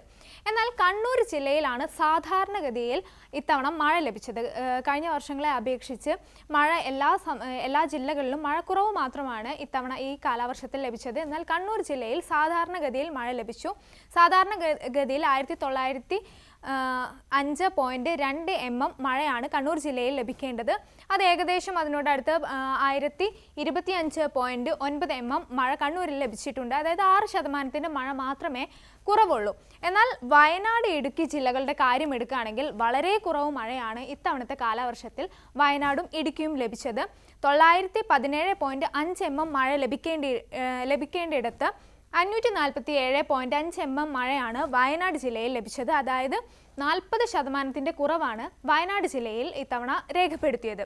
അതോടൊപ്പം തന്നെ 909.3 mm മഴ രേഖപ്പെടുത്തേണ്ടടുത്ത് 524.6 mm മഴയാണ് ഇടുക്കി ജില്ലയിൽ രേഖപ്പെടുത്തിയത്. അതായത് 42% മഴ കുറവാണ് ഇടുക്കി ജില്ലയിൽ ഇത്തവണത്തെ മൺസൂണിൽ രേഖപ്പെടുത്തിയത്. ജൂൺ 1 മുതൽ ജൂലൈ 7 വരെയുള്ള ഒരു കണക്കാണിത്. അതോടൊപ്പം ബാക്കിയുള്ള സംസ്ഥാനങ്ങളിലും മഴ കുറവ് മാത്രമാണ് രേഖപ്പെടുത്തിയത്. പാലക്കാട് 29% മഴ കുറവ് രേഖപ്പെടുത്തി. അതുപോലെ തൃശ്ശൂർ 25% മഴ കുറവായിരുന്നു, മലപ്പുറത്ത് 26% മഴ കുറവായിരുന്നു. ഇങ്ങനെ ഓരോ ജില്ലകളിലും മഴ കുറവാണ്. കണ്ണൂർ മാത്രമാണ് സാധാരണഗതിയിൽ മഴ ലഭിച്ചത്. ഇനി ജൂൺ മാസത്തെ മാത്രം കണക്കെടുക്കുകയാണെങ്കിൽ ഇതിൽ കേരളത്തിൽ ആകെ മൊത്തം ലഭിക്കേണ്ടിയിരുന്നത് 648.2 mm മഴയാണ്. അതിൽ 489.2 mm മഴയാണ് കേരളത്തിൽ ജൂൺ 1 മുതൽ ജൂൺ 30 വരെ ലഭിച്ചത്. അതിൽ തന്നെ കണ്ണൂർ, നേരത്തെ പോലെ തന്നെ കണ്ണൂരാണ് സാധാരണഗതിയിൽ മഴ ലഭിച്ചത്. കണ്ണൂർ കഴിഞ്ഞ മാസം ലഭിക്കേണ്ടിയിരുന്നത് 879.1 mm മഴയായിരുന്നു. അത് 757.5 mm മഴ കണ്ണൂർ ജില്ലയിൽ ലഭിച്ചിട്ടുണ്ട്. അതായത് 14% കുറവേ ഉള്ളൂ. ബാക്കി എല്ലാ കാസർഗോഡ് മഴ കുറവാണ് ലഭിച്ചത്. പക്ഷേ ഇത് ഗ്രീൻ കളർ കാണിക്കുന്നത് എന്തോ ടെക്നിക്കൽ എറർ സംഭവിച്ചതാണെന്ന് തോന്നുന്നു. എന്തായാലും കാസർഗോഡ് 24% മഴ കുറവാണ്. ജൂൺ 1 മുതൽ 30 വരെയുള്ള കണക്കുകളിൽ മഴ കുറവാണ് രേഖപ്പെടുത്തിയത്. മറ്റെല്ലാ ജില്ലകളിലും മഴ കുറവ് തന്നെയായിരുന്നു ജൂണിൽ രേഖപ്പെടുത്തിയത്. ഇനി ജൂണിൽ തന്നെ ഏറ്റവും കൂടുതൽ മഴ ലഭിച്ച പ്രദേശങ്ങൾ എടുത്തു നോക്കുകയാണെങ്കിൽ കുറ്റ്യാടിയിലാണ് ഏറ്റവും കൂടുതൽ മഴ ലഭിച്ചത്. കോഴിക്കോട് കുറ്റ്യാടിയിലാണ് 1389 mm മഴയാണ് കുറ്റ്യാടിയിൽ മാത്രം കഴിഞ്ഞ ജൂണിൽ ലഭിച്ചത്. ഒപ്പം വടകര, അയ്യങ്കുന്ന്, കക്കി, മധൂർ, പാലപ്പുഴ പ്രദേശങ്ങളിൽ കൂടുതൽ മഴ ലഭിച്ചു. ഇത്രയുമാണ് ജൂണിലെ ഒരു കണക്ക്. ഇതിൽ തന്നെ ജൂൺ 27-ാം തീയതിയാണ് ഏറ്റവും കൂടുതൽ മഴ ലഭിച്ചത് എന്ന ഒരു കണക്ക് കൂടി വ്യക്തമാക്കാൻ കഴിയും. മുമ്പ് ജൂൺ 9-നായിരുന്നു ഏറ്റവും കൂടുതൽ മഴയുണ്ടായിരുന്നത്. അതിനുശേഷം ജൂൺ 27-നാണ് ഏറ്റവും കൂടുതൽ മഴ ലഭിച്ചത്. അപ്പോഴും സാധാരണഗതിയിൽ ലഭിക്കേണ്ടത് 648.2 mm മഴയാണ്. അത് 489.2 mm മഴ മാത്രമേ ജൂണിൽ ലഭിച്ചിട്ടുള്ളൂ. അത് ജൂൺ 27-നായിരുന്നു ഏറ്റവും കൂടുതൽ മഴ ലഭിച്ചത്. എന്തായാലും കണ്ണൂർ ജില്ലയിലാണ് നിലവിൽ ഇപ്പോൾ 1000 mm മുകളിൽ മഴ ലഭിച്ച് കണ്ണൂർ ജില്ലയിൽ മാത്രമാണ് അത്രയും മഴ ലഭിച്ചത്, സാധാരണഗതിയിൽ മഴ ലഭിച്ചത് എന്നാണ് പുതിയ റിപ്പോർട്ടുകൾ സൂചിപ്പിക്കുന്നത്. എന്തായാലും കഴിഞ്ഞ വർഷങ്ങളെ അപേക്ഷിച്ച് മഴ കൂടുതൽ ശക്തിപ്പെടും, കൂടുതൽ മഴ ലഭിക്കുമെന്ന തരത്തിലൊക്കെ കാലാവസ്ഥാ കേന്ദ്രങ്ങളുടെ പ്രവചനങ്ങൾ ഉണ്ടായിരുന്നു. എന്നാൽ അത്തരമൊരു സാഹചര്യങ്ങളിലേക്ക് കടക്കുന്നില്ല. സാധാരണയിലും കുറവ് മഴ മാത്രമാണ് ഇത്തവണ ലഭിച്ചത്. ഈ വർഷത്തെ മൺസൂണിൽ മഴ താരതമ്യേന വളരെ കുറവാണ് ലഭിക്കുന്നത് എന്നാണ് പുതിയ റിപ്പോർട്ടുകൾ സൂചിപ്പിക്കുന്നത്.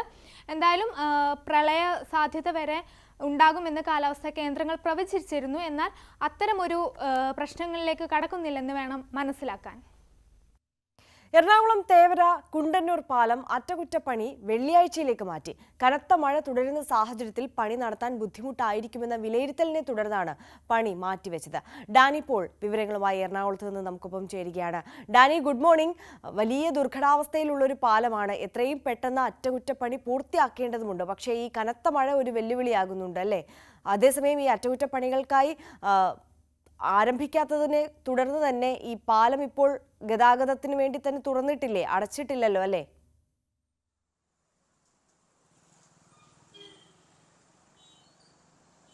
പാലം ഇതുവരെ അടച്ചിട്ടില്ല. പക്ഷേ അതുവഴി പോകാതിരിക്കുന്നതാണ് യാത്രക്കാർക്ക് നല്ലത് എന്നതാണ്. കാരണം അത്ര കണ്ട കുഴിയാണ് ആ പാലത്തിൽ രൂപപ്പെട്ടിട്ടുള്ളത്. വലിയ രീതിയിലേക്ക് തന്നെ അത് മാറിയിരിക്കുന്നു. യാത്ര ചെയ്യുക എന്ന് പറയുന്നത് ഒരു പേടി സ്വപ്നമായിട്ട് തന്നെ മാറിയിരിക്കുന്നു. പ്രത്യേകിച്ച് ഇരുചക്ര വാഹനങ്ങൾ സ്ഥിരമായി അപകടത്തിൽപ്പെടുന്ന ഒരു മേഖലയായി അത് മാറിയിരിക്കുന്നു. ഇപ്പോൾ സത്യത്തിൽ കുഴിയിലൂടെ സഞ്ചരിക്കുക, ഇടയ്ക്ക് റോഡ് കാണുന്നിടത്ത് ഇടിച്ചു വീഴുക എന്ന രീതിയിലേക്കാണ്. കാരണം കുഴിയാണ് കൂടുതലായിട്ട് അതിലുള്ളത്. അപ്പോൾ ആ രീതിയിലേക്കടക്കം കാര്യങ്ങൾ അവിടെ എത്തിയിരിക്കുന്നു. പക്ഷേ എന്തുകൊണ്ട് ഇത്ര നാളും അത് സഹിക്കേണ്ടി വന്നു, ഈ രീതിയിലേക്ക് അറ്റകുറ്റപ്പണികൾ ചെയ്യാൻ വൈകിയത് എന്നതെല്ലാം തന്നെ നമുക്ക് ഉയർത്താവുന്ന ചോദ്യങ്ങളാണ്. ആർക്കും അതിന് പ്രത്യേകിച്ചൊരു മറുപടിയുമില്ല. ഒരു നിവൃത്തിയുമില്ലാതെ വന്നപ്പോഴാണ് ഇപ്പോൾ ആ പാലം അടച്ചിട്ടുകൊണ്ട് അറ്റകുറ്റപ്പണികളിലേക്ക് പോകാം എന്ന രീതിയിലേക്ക് വന്നത്.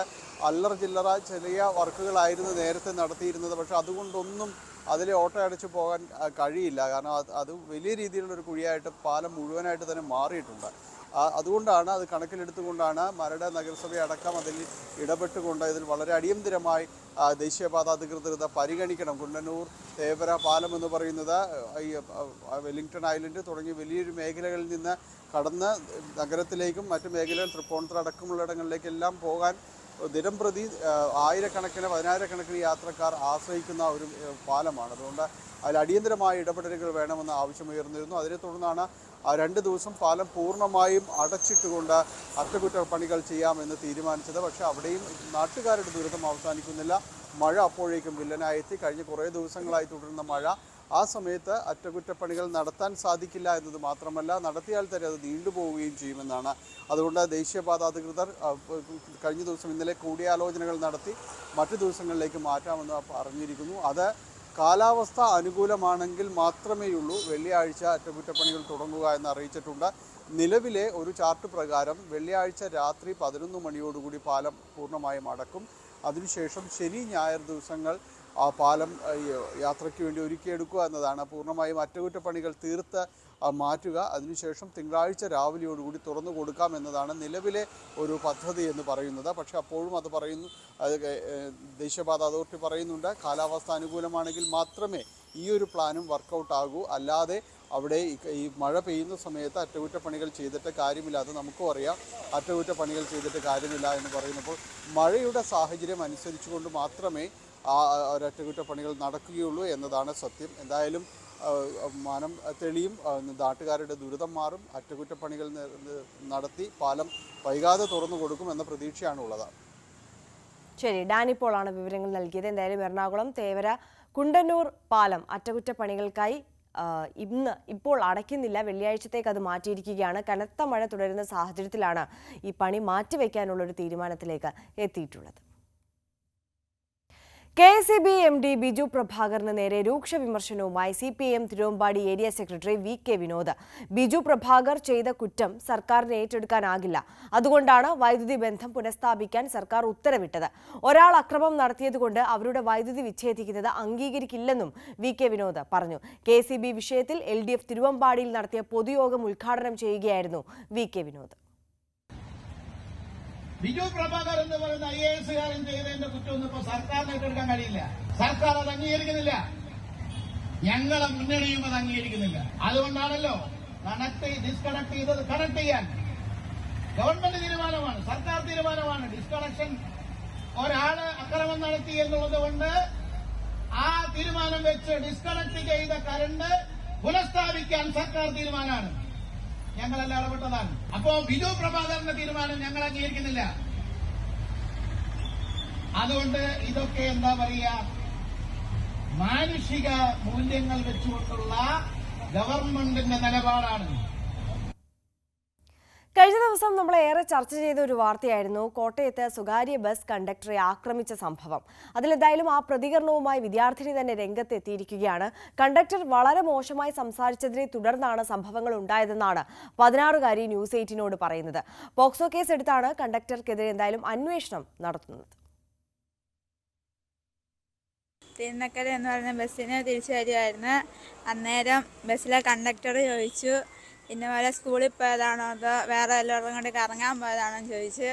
അന്നേരം ഞാൻ പറഞ്ഞു ഇന്നോലെ സ്കൂളിൽ പോയതാണെന്ന് പറഞ്ഞു. അന്നേരം കളർ ഡ്രസ്സ് ആയിരുന്നു ഇട്ടേക്കുന്നത്. ബാഗ് ഇരിക്കുന്നവരെ കൈ കൊടുക്കണമെന്ന് പറഞ്ഞിട്ടുണ്ട്, അതുകൊണ്ട് ബാഗ് ഇരിക്കുന്നവരെ കൊടുത്തേക്കുമായിരുന്നു. കൊച്ചിനെ കണ്ടാൽ പറയത്തില്ലല്ലോ സ്കൂളിൽ പോയതാണ്, കറങ്ങാൻ പോയതാണെന്ന് പറയത്തുള്ളൂ എന്ന് പറഞ്ഞു. ആരെങ്കിലും കൂടി കാമുകനോട് കറങ്ങാൻ പോയതാണെന്നൊക്കെ ചോദിച്ച്. യൂണിഫോം കിട്ടിയില്ല, അതുകൊണ്ട് യൂണിഫോം ഇടാഞ്ഞെന്ന് പറഞ്ഞു. അന്നേരം പറഞ്ഞ് ST എടുക്കത്തില്ല, കാർഡ് കാണിക്കണമെന്ന് പറഞ്ഞു. കാർഡ് കാണിക്കാൻ എൻ്റെ കാർഡ് ഇല്ലായിരുന്നു, അതുകൊണ്ട് ഞാൻ പറഞ്ഞ് ST തരാനേ പറ്റത്തുള്ളൂ എന്ന് പറഞ്ഞു. വീട്ടിലാരും ഇല്ല, അമ്മ വെളിയിലാണ്, അച്ഛൻ മരിച്ചുപോയി, പിന്നെ ചേട്ടന്മാർ മാത്രമേ ഉള്ളൂ വീട്ടിൽ. അപ്പം എന്നോണ്ടെല്ലാം അവരോടാ പറയുന്ന എല്ലാ കാര്യവും. അപ്പം അവർക്ക് സ്വന്തം പെങ്ങളെ ആരാണെങ്കിലും എന്തെങ്കിലും പറയുമ്പോഴത്തേനും അടിക്കുകയൊക്കെ ചെയ്യില്ല. അങ്ങനെ അവർ ചെന്ന് ചോദിച്ചതാണ് ഇന്നലെ. എന്തായാലും കണ്ടക്ടർക്ക് മർദ്ദനമേറ്റ സംഭവത്തിലാണ് ഈ ഒരു ആക്രമണം നടത്തിയ ആളുകളും വെളിപ്പെടുത്തലുമായി രംഗത്ത് വന്നത്. കണ്ടക്ടറുടെ ഭാഗത്ത് നിന്ന് ഈ പെൺകുട്ടിക്കെതിരെ അതിരൂക്ഷമായ രീതിയിലുള്ള പെരുമാറ്റമാണ് ഉണ്ടായത്. ആ പെൺകുട്ടിയുടെ മാനഹാനി വരുത്തുന്ന നിലയിലുള്ള പെരുമാറ്റമാണ് ഉണ്ടായതെന്നാണ് അവർ ആരോപിക്കുന്നത്. പ്രത്യേകിച്ച് സ്കൂളിൽ പോയി തിരിച്ചു വരുന്ന സമയത്ത് അങ്ങനെയല്ല, ഇത് മറ്റെവിടെയോ കറങ്ങിയിട്ട് വരികയാണ് എന്ന തരത്തിൽ അധിക്ഷേപിക്കുകയും അതിന് കുറച്ചുകൂടി മറ്റൊരു രീതിയിൽ എല്ലാവരുടെയും മുന്നിൽ വെച്ച് അധിക്ഷേപിക്കുകയും ചെയ്തു എന്നുള്ളൊരു ആരോപണമാണ് ഇവർ ചൂണ്ടിക്കാണിക്കുന്നത്. എന്തായാലും നിലവിൽ ഈ വിഷയത്തിൽ പോക്സോ കേസ് ഉൾപ്പെടെ എടുത്തിട്ടുണ്ട്. പ്രത്യേകിച്ച് 16-കാരിയാണ്, അതുകൊണ്ട് തന്നെ പോക്സോ കേസ് ഉൾപ്പെടെ രജിസ്റ്റർ ചെയ്തുകൊണ്ടാണ് കണ്ടക്ടർക്കെതിരെ കേസ് രജിസ്റ്റർ ചെയ്തിരിക്കുന്നത്. കണ്ടക്ടർ ചൂണ്ടിക്കാണിക്കുന്നത് തൻ്റെ തലയടക്കം അടിച്ചു പൊട്ടിച്ചു, ഹെൽമെറ്റ് ഉൾപ്പെടെയുള്ള ഇത് ഉപയോഗിച്ചുകൊണ്ട് അടിച്ചു പൊട്ടിച്ചു എന്നുള്ളതാണ്. അത് പ്രകാരമുള്ള കേസും പോലീസ് രജിസ്റ്റർ ചെയ്തിട്ടുണ്ട്. പുറത്തു വന്ന വീഡിയോ പ്രകാരം ഇവർ കൈകൊണ്ട് മർദ്ദിക്കുന്ന ദൃശ്യങ്ങൾ വരെയാണ് പുറത്ത് വന്നിട്ടുള്ളത്. എന്തായാലും ഇതിൽ ഇരു വിഭാഗങ്ങൾക്കെതിരെയും കേസ് നിലനിൽക്കുന്നു എന്നുള്ളതാണ് ഏറ്റവും ശ്രദ്ധേയമായിട്ടുള്ളത്. എന്തായാലും കണ്ടക്ടർ ക്രൂരമർദ്ദനത്തിന് ഇരയായി എന്ന കാര്യത്തിൽ യാതൊരു സംശയവുമില്ല. പക്ഷേ അതിന് മുന്നോടിയായി ഈ പെൺകുട്ടിക്ക് നേരെ ഇത്തരത്തിൽ ഒരു അധിക്ഷേപം നടത്തിയോ എന്നതാണ് വളരെ പ്രധാനപ്പെട്ട ചോദ്യം. എന്തായാലും ബസ്സിലുള്ളവരെ അന്ന് യാത്ര ചെയ്തവരുൾപ്പെടെ കണ്ടെത്തി തുടരന്വേഷണത്തിനാണ് ഉള്ള നീക്കങ്ങളാണ് നടക്കുന്നതെന്നാണ് നമുക്ക് മനസ്സിലാക്കാൻ സാധിക്കുന്നത്. പാക്കിൽ കവലയിൽ വെച്ച് വൈകുന്നേരം 4-ാം തീയതി വൈകുന്നേരമാണ് ഈ സംഭവം ഉണ്ടാകുന്നത്. ഈ പെൺകുട്ടി ആദ്യം യാത്ര ചെയ്യുകയും അവിടെ പൂവന്തുരത്തിലേക്ക് പോവുകയും ചെയ്തു, കോളനി ഭാഗത്തേക്ക് പോവുകയും ചെയ്തു. തുടർന്ന് ഈ പെൺകുട്ടി വീട്ടിൽ അറിയിച്ചപ്പോഴാണ് അവരുടെ മറ്റ് ബന്ധുക്കൾ ഉൾപ്പെടെയുള്ളവർ ചേർന്നുകൊണ്ട് പാക്കിൽ കവലയിൽ വെച്ച് പിന്നീട് ഈ ബസ് തിരിച്ചെത്തിയപ്പോൾ തടഞ്ഞു നിർത്തുകയും ഈ കണ്ടക്ടർക്ക് നേരെ അതിക്രമം നടത്തുകയും ചെയ്തത്. എന്തായാലും ഇരു വിഭാഗത്തു നിന്നും പരാതിയുണ്ട്. ഇത് പോലീസും പരിശോധിച്ചു വരികയാണ്. ചിങ്ങവനം പോലീസാണ് കേസെടുത്ത് അന്വേഷണം നടത്തി വരുന്നത്. ജി ശ്രീജിത്തിന്റെ റിപ്പോർട്ടാണ് കണ്ടത്. ബിസിനസിന് ലാഭം നൽകാമെന്ന് വാഗ്ദാനം നൽകി കലൂർ സ്വദേശിയിൽ നിന്നും 1 കോടി രൂപ തട്ടിയ കേസിലെ പ്രതിക്ക് ശിക്ഷ വിധിച്ച് എറണാകുളം CJM കോടതി. തൃശൂർ സ്വദേശി ഗസൽ മുഹമ്മദിനാണ് 3 മാസം തടവ് ശിക്ഷ വിധിച്ചത്. എന്നാൽ ശിക്ഷാ കാലാവധി കുറഞ്ഞതിനെതിരെ രംഗത്തെത്തിയിരിക്കുകയാണ് പരാതിക്കാരൻ. കലൂർ സ്വദേശി നസീറിൽ നിന്നും 2019 പ്രതി ഗസൽ മുഹമ്മദ് ബിസിനസിനായി 1 കോടി 9 ലക്ഷം രൂപ വാങ്ങിയത്. കേരളത്തിൽ പ്രവർത്തിക്കുന്ന tour cab company, Bindal construction, Bangalore പ്രവർത്തിക്കുന്ന ജോഡെസ്ക് അങ്ങനെ നിരവധി സ്ഥാപനങ്ങളുടെ പേരിലായിരുന്നു തട്ടിപ്പ്. മാസങ്ങൾ കഴിഞ്ഞിട്ടും മുടക്കുമുതലോ ലാഭമോ ലഭിക്കാതായതോടെ കലൂർ സ്വദേശി നസീർ നടത്തിയ അന്വേഷണത്തിലാണ് തട്ടിപ്പ് വിവരം പുറത്തുവന്നത്.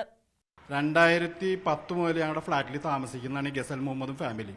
അവനുണ്ടായി, അവൻ്റെ ബ്രദർ ഉണ്ടായി, അവൻ്റെ വൈഫ് അതിനുശേഷം വന്ന് താമസിച്ചതിന് ശേഷമാണ് കല്യാണം കഴിഞ്ഞത്. അപ്പോൾ അവർ ഒന്നിച്ച് ഞങ്ങളുടെ ഫ്ലാറ്റിൽ താമസിക്കും. ഒരു കുടുംബന്മാരെ ഞങ്ങൾ താമസിക്കുന്നതാണ്. എൻ്റെ ജീവിതത്തിൽ ഞാൻ ഉണ്ടാക്കിയത് മുഴുവനും, എൻ്റെ സമ്പാദ്യം മുഴുവനും അവർ വിശ്വസിച്ച് ഇൻവെസ്റ്റ് ചെയ്യാൻ വേണ്ടി പറഞ്ഞതും ഞാൻ ഇൻവെസ്റ്റ് ചെയ്തു. 1 കോടി 10 ലക്ഷം രൂപ ഞാൻ അവർക്ക്, 1 കോടി 9 ലക്ഷം രൂപ ഞാൻ ഇൻവെസ്റ്റ് ചെയ്തു. പക്ഷേ എനിക്ക് ആവശ്യമുള്ള സമയത്ത് എപ്പോൾ ചോദിച്ചാലും പൈസ തരാമെന്ന് പറഞ്ഞിട്ടുണ്ടായിരുന്നു. അത് പ്രകാരം എനിക്ക് ചെക്ക് തന്നത്, ചെക്ക് ബാങ്കിൽ കൊടുത്ത് ബോൺസായി കഴിഞ്ഞപ്പോഴത്തേക്കും ഞാനത് കോടതി അഡ്വക്കേറ്റ് പിയൂസ് കൊറ്റം മുഖേന ഫയൽ ചെയ്ത് ചീഫ് ജുഡീഷ്യൽ മജിസ്ട്രേറ്റ് മുഖേന ആ കോടതി, ബഹുമാനപ്പെട്ട കോടതി മുഖേന അത് കോടതി വിധിയായി.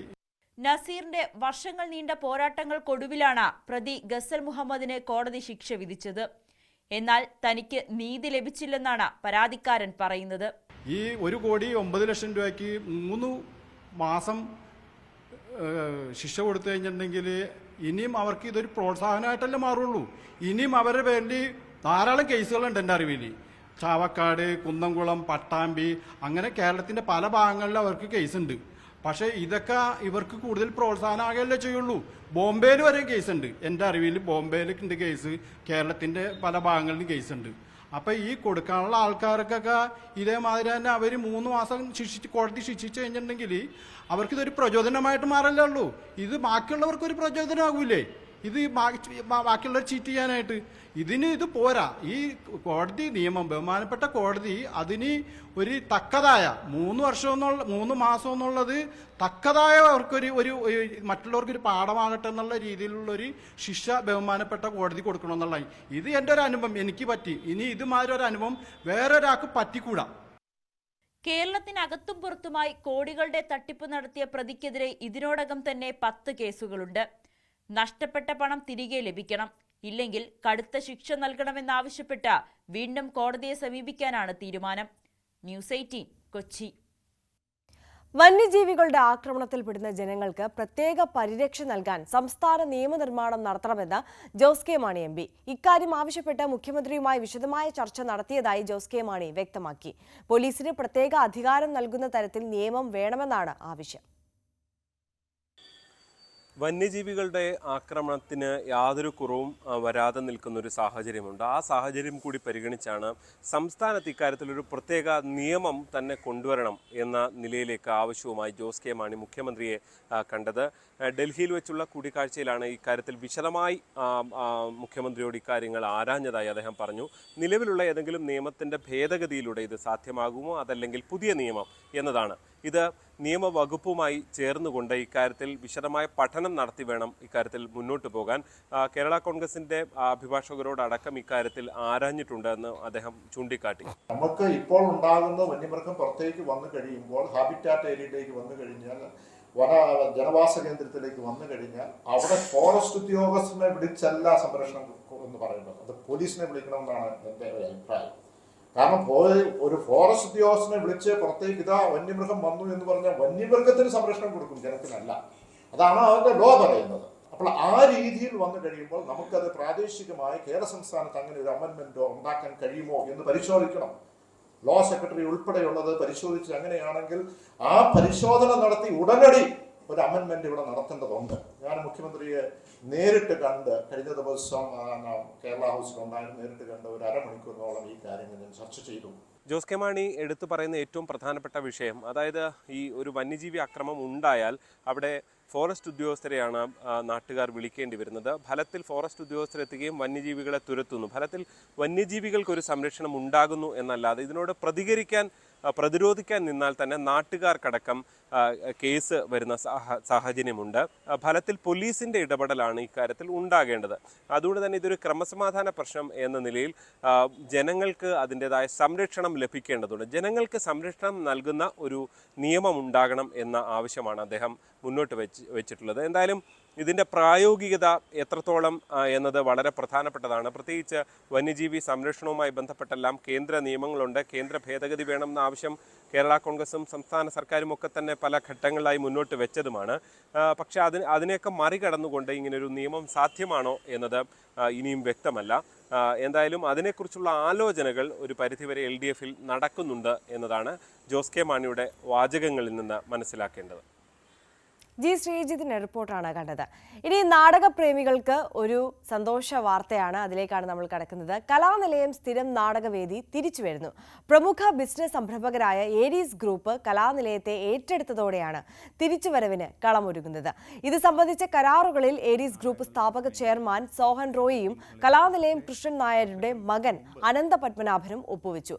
കലാനിലയത്തിന്റെ മാസ്റ്റർ പീസ് നാടകങ്ങളായ രക്തരക്ഷസ്, കടമറ്റത്ത് കത്തനാർ തുടങ്ങിയവ ഇനി ആധുനിക ദൃശ്യ ശ്രവ്യ മികവോടെ അവതരിപ്പിക്കപ്പെടും.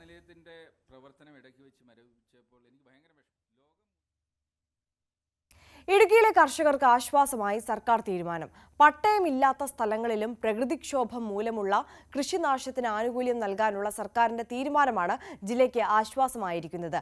ഭൂപ്രശ്നങ്ങൾ കാരണം പട്ടയം ലഭിക്കാത്ത മലയോര മേഖലയിലെ കർഷകർക്ക് ഏറെ പ്രതീക്ഷ നൽകുന്നതാണ് പുതിയ തീരുമാനം. ഭൂപ്രശ്നങ്ങളെ തുടർന്ന് റീസർവേ പൂർത്തിയാക്കാത്ത സ്ഥലങ്ങളിൽ നിരവധി കർഷകർക്കാണ് ഇനിയും പട്ടയം ലഭിക്കാനുള്ളത്. ജില്ലയിലാകെ 30,000-ഓളം പട്ടയാപേക്ഷകളാണ് കെട്ടിക്കിടക്കുന്നത്. ദീർഘകാല വിളകൾ കൃഷി ചെയ്യുന്ന പട്ടയം ലഭിക്കാത്ത കർഷകർക്കും കൃഷിനാശത്തിന് നഷ്ടപരിഹാരം അനുവദിക്കാനുള്ള സർക്കാർ തീരുമാനം ഏറ്റവും അധികം പ്രയോജനം ചെയ്യുന്നത് ഇടുക്കിയിലെ വനാതിർത്തികൾ പങ്കിടുന്ന സ്ഥലങ്ങളിലുള്ളവർക്കാണ്. 2 മാസം മുൻപുണ്ടായ ഉഷ്ണതരംഗത്തിൽ 6200 കർഷകരുടെ ഏലം കൃഷിയാണ് നശിച്ചത്. ശരാശരി 11.85 കോടി രൂപയുടെ നഷ്ടമാണ് കണക്കാക്കുന്നത്. പട്ടയമില്ലാത്ത ഭൂമി കൈവശം വച്ചിരിക്കുന്ന ഭൂരിഭാഗം കർഷകരും അപേക്ഷ നൽകിയിരുന്നില്ല. കരമടച്ചതിന്റെ രേഖകൾ ഉൾപ്പെടെ അപേക്ഷയോടൊപ്പം സമർപ്പിക്കേണ്ടതിനാലാണ് ഈ കർഷകർ അപേക്ഷ നൽകാത്തത്. നഷ്ടപരിഹാരത്തിന് കൃഷിവകുപ്പിന്റെ എയിംസ് പോർട്ടൽ മുഖേന അപേക്ഷ നൽകാനുള്ള സമയപരിധി ഈ മാസം 30 വരെ ദീർഘിപ്പിച്ചതോടെ ഇനിയും കൂടുതൽ കർഷകർ അപേക്ഷ സമർപ്പിക്കുമെന്നാണ് കൃഷിവകുപ്പിന്റെ നിഗമനം. കൃഷിക്കാരും മറ്റ് കർഷക സംഘടനകളും ഈ ആവശ്യങ്ങൾ അംഗീകരിക്കുകയും ഈ ആവശ്യങ്ങൾ ഉന്നയിക്കുകയും ചെയ്തിട്ടുള്ളതാണെങ്കിലും നാളിതുവരെ ഇത് പരിഗണിക്കപ്പെടാതിരിക്കുകയായിരുന്നു. എന്തായാലും ഇപ്പോൾ 10,000-കണക്കിന് ഏക്കർ ഭൂമിയിൽ കൃഷി ചെയ്തിട്ടുള്ളതും ആയിരക്കണക്കിന് കൃഷിക്കാർക്കും ഇത്തരം ഒരു തീരുമാനത്തിൻ്റെ ഫലമായി വലിയ ആശ്വാസം ലഭിക്കുന്നതാണ്. ഇത്തരം ഒരു തീരുമാനമെടുത്ത ഇടതുപക്ഷ ജനാധിപത്യ മുന്നണി സർക്കാരിനെയും അതോടൊപ്പം തന്നെ കൃഷി വകുപ്പ് മന്ത്രി സഖാവ് വി പ്രസാദിനെയും അഖിലേന്ത്യാ കിസാൻ സഭ സംസ്ഥാന കമ്മിറ്റിയുടെ പേരിലുള്ള അഭിനന്ദനങ്ങൾ അറിയിക്കാൻ ഈ അവസരം ഉപയോഗിക്കുകയാണ്. അതേസമയം വനാതിർത്തികളിൽ വന്യജീവി ആക്രമണം മൂലം കൃഷി നശിച്ച പട്ടയമില്ലാത്ത കർഷകർക്കും നഷ്ടപരിഹാരം നൽകണമെന്ന ആവശ്യം ശക്തമായിട്ടുണ്ട്. ന്യൂസ് 18 ഇടുക്കി. കോഴിക്കോട് കോർപ്പറേഷന്റെ ഉടമസ്ഥതയിലുള്ള Panicker road flat mayor Beena Philip സന്ദർശിക്കും. ഫ്ളാറ്റിന്റെ ശോചനീയാവസ്ഥ ന്യൂസ് 18 ആണ് പുറത്തു കൊണ്ടുവന്നത്. കോർപ്പറേഷനിൽ എത്തിയ മേയറെ കണ്ട താമസക്കാർക്ക് ഫ്ളാറ്റിൽ എത്തുമെന്ന് മേയർ ഉറപ്പ് നൽകിയിരുന്നു. MS അനീഷ് കുമാർ കോഴിക്കോട് നിന്ന് ചേരുന്നുണ്ട്. Aneesh, good morning. എന്തായാലും നമ്മുടെ വാർത്ത ഫലം കാണുകയാണ്. മേയർ ഇന്ന് ഫ്ളാറ്റ് സന്ദർശിക്കാൻ എത്തുകയാണ്. ആ പാവങ്ങൾക്ക് അനുകൂലമായ ഒരു നടപടി, അവരുടെ ഒരു ദുരിതം ഒഴിയുന്ന കാഴ്ച നമുക്ക് കാണാൻ സാധിക്കുമെന്ന് പ്രതീക്ഷിക്കാം, അല്ലേ? അങ്ങനെ ഒരു കാഴ്ച കാണുമെന്ന് തന്നെ നമുക്ക് പ്രതീക്ഷിക്കാം. കാരണം നേരത്തെയും നമ്മൾ പ്രതികരണം തേടിയപ്പോൾ മേയർ ഉടൻ നടപടിയെടുക്കും, ഈ ഫ്ളാറ്റ് പൊളിച്ചു നീക്കി അർഹരായ ആളുകളെ ഇവിടെ പുനരധിവസിപ്പിക്കുമെന്ന കാര്യം പറഞ്ഞിരുന്നു. എങ്കിലും യാതൊരു നടപടികളും പിന്നീട് ഉണ്ടാവാത്ത ഒരു സാഹചര്യം. കഴിഞ്ഞ ദിവസമാണ് ഈ ഫ്ളാറ്റുകളിലൊന്നിലെ മേൽക്കൂര താഴേക്ക് ഇടിഞ്ഞ് വീഴുകയും ഒരു വയോധികയായ താമസക്കാരി അത്ഭുതകരമായി രക്ഷപ്പെടുകയും ചെയ്ത്. ഇത് കഴിഞ്ഞിട്ടും യാതൊരു നീക്കങ്ങളും ഉണ്ടായിരുന്നില്ല. പിന്നീടാണ് ഇന്നലെ ഈ താമസക്കാർ ഒന്നടങ്കം കോർപ്പറേഷൻ ഓഫീസിലേക്ക് പോവുകയും മേയറെ കാണാനായി ഏറെ നേരം കാത്തിരിക്കുകയും ചെയ്ത് അതിനൊടുവിലാണ് മേയർ ഇവരെ കണ്ട് കാര്യം പറഞ്ഞത്. അല്ലേ, നിങ്ങൾ ഒരുപാട് നാളായി നിലവിളിച്ചിട്ടും ആരും കേൾക്കുന്നുണ്ടായില്ല. ഇന്നലെ മേയറെ കണ്ട് മേയർ എന്താ വരുമെന്നല്ലേ പറഞ്ഞത്? മേയർ പറഞ്ഞ വാക്ക് എന്താന്ന് ഇന്നലെ ഞങ്ങളെല്ലാം കൂടി പോയിട്ട് 24 കൂട്ടരും പോയപ്പോ മേയർ കണ്ടില്ല. 3:30 ആയപ്പോണ്ട് മേയർ വരുന്നു. വന്നപ്പോൾ ഞങ്ങൾ അങ്ങോട്ടൊക്കെ അടിച്ചു കയറി, എല്ലാവരും കൂടി അങ്ങോട്ട് കയറി റൂമിലേക്ക് കയറിട്ട് മേയറോട് ഞങ്ങൾ പറഞ്ഞ് ഞമ്മക്ക് എന്തെങ്കിലും ഒരു പരിഹാരം കാണണം, പരിഹാരം കാണാതെ നമ്മൾ ഒരു അടി മുന്നോട്ട് വെക്കൂല എന്നാണ്. അപ്പം മേയർ പറഞ്ഞ് നിങ്ങൾ സംസാരം കുറച്ച് ഓവറാകരുതോ, നിങ്ങൾ സംസാരിക്കാതിരിക്കും, ഞങ്ങൾ എന്താ വേണ്ടി പരിഹാരം കാണാമെന്നാണ്.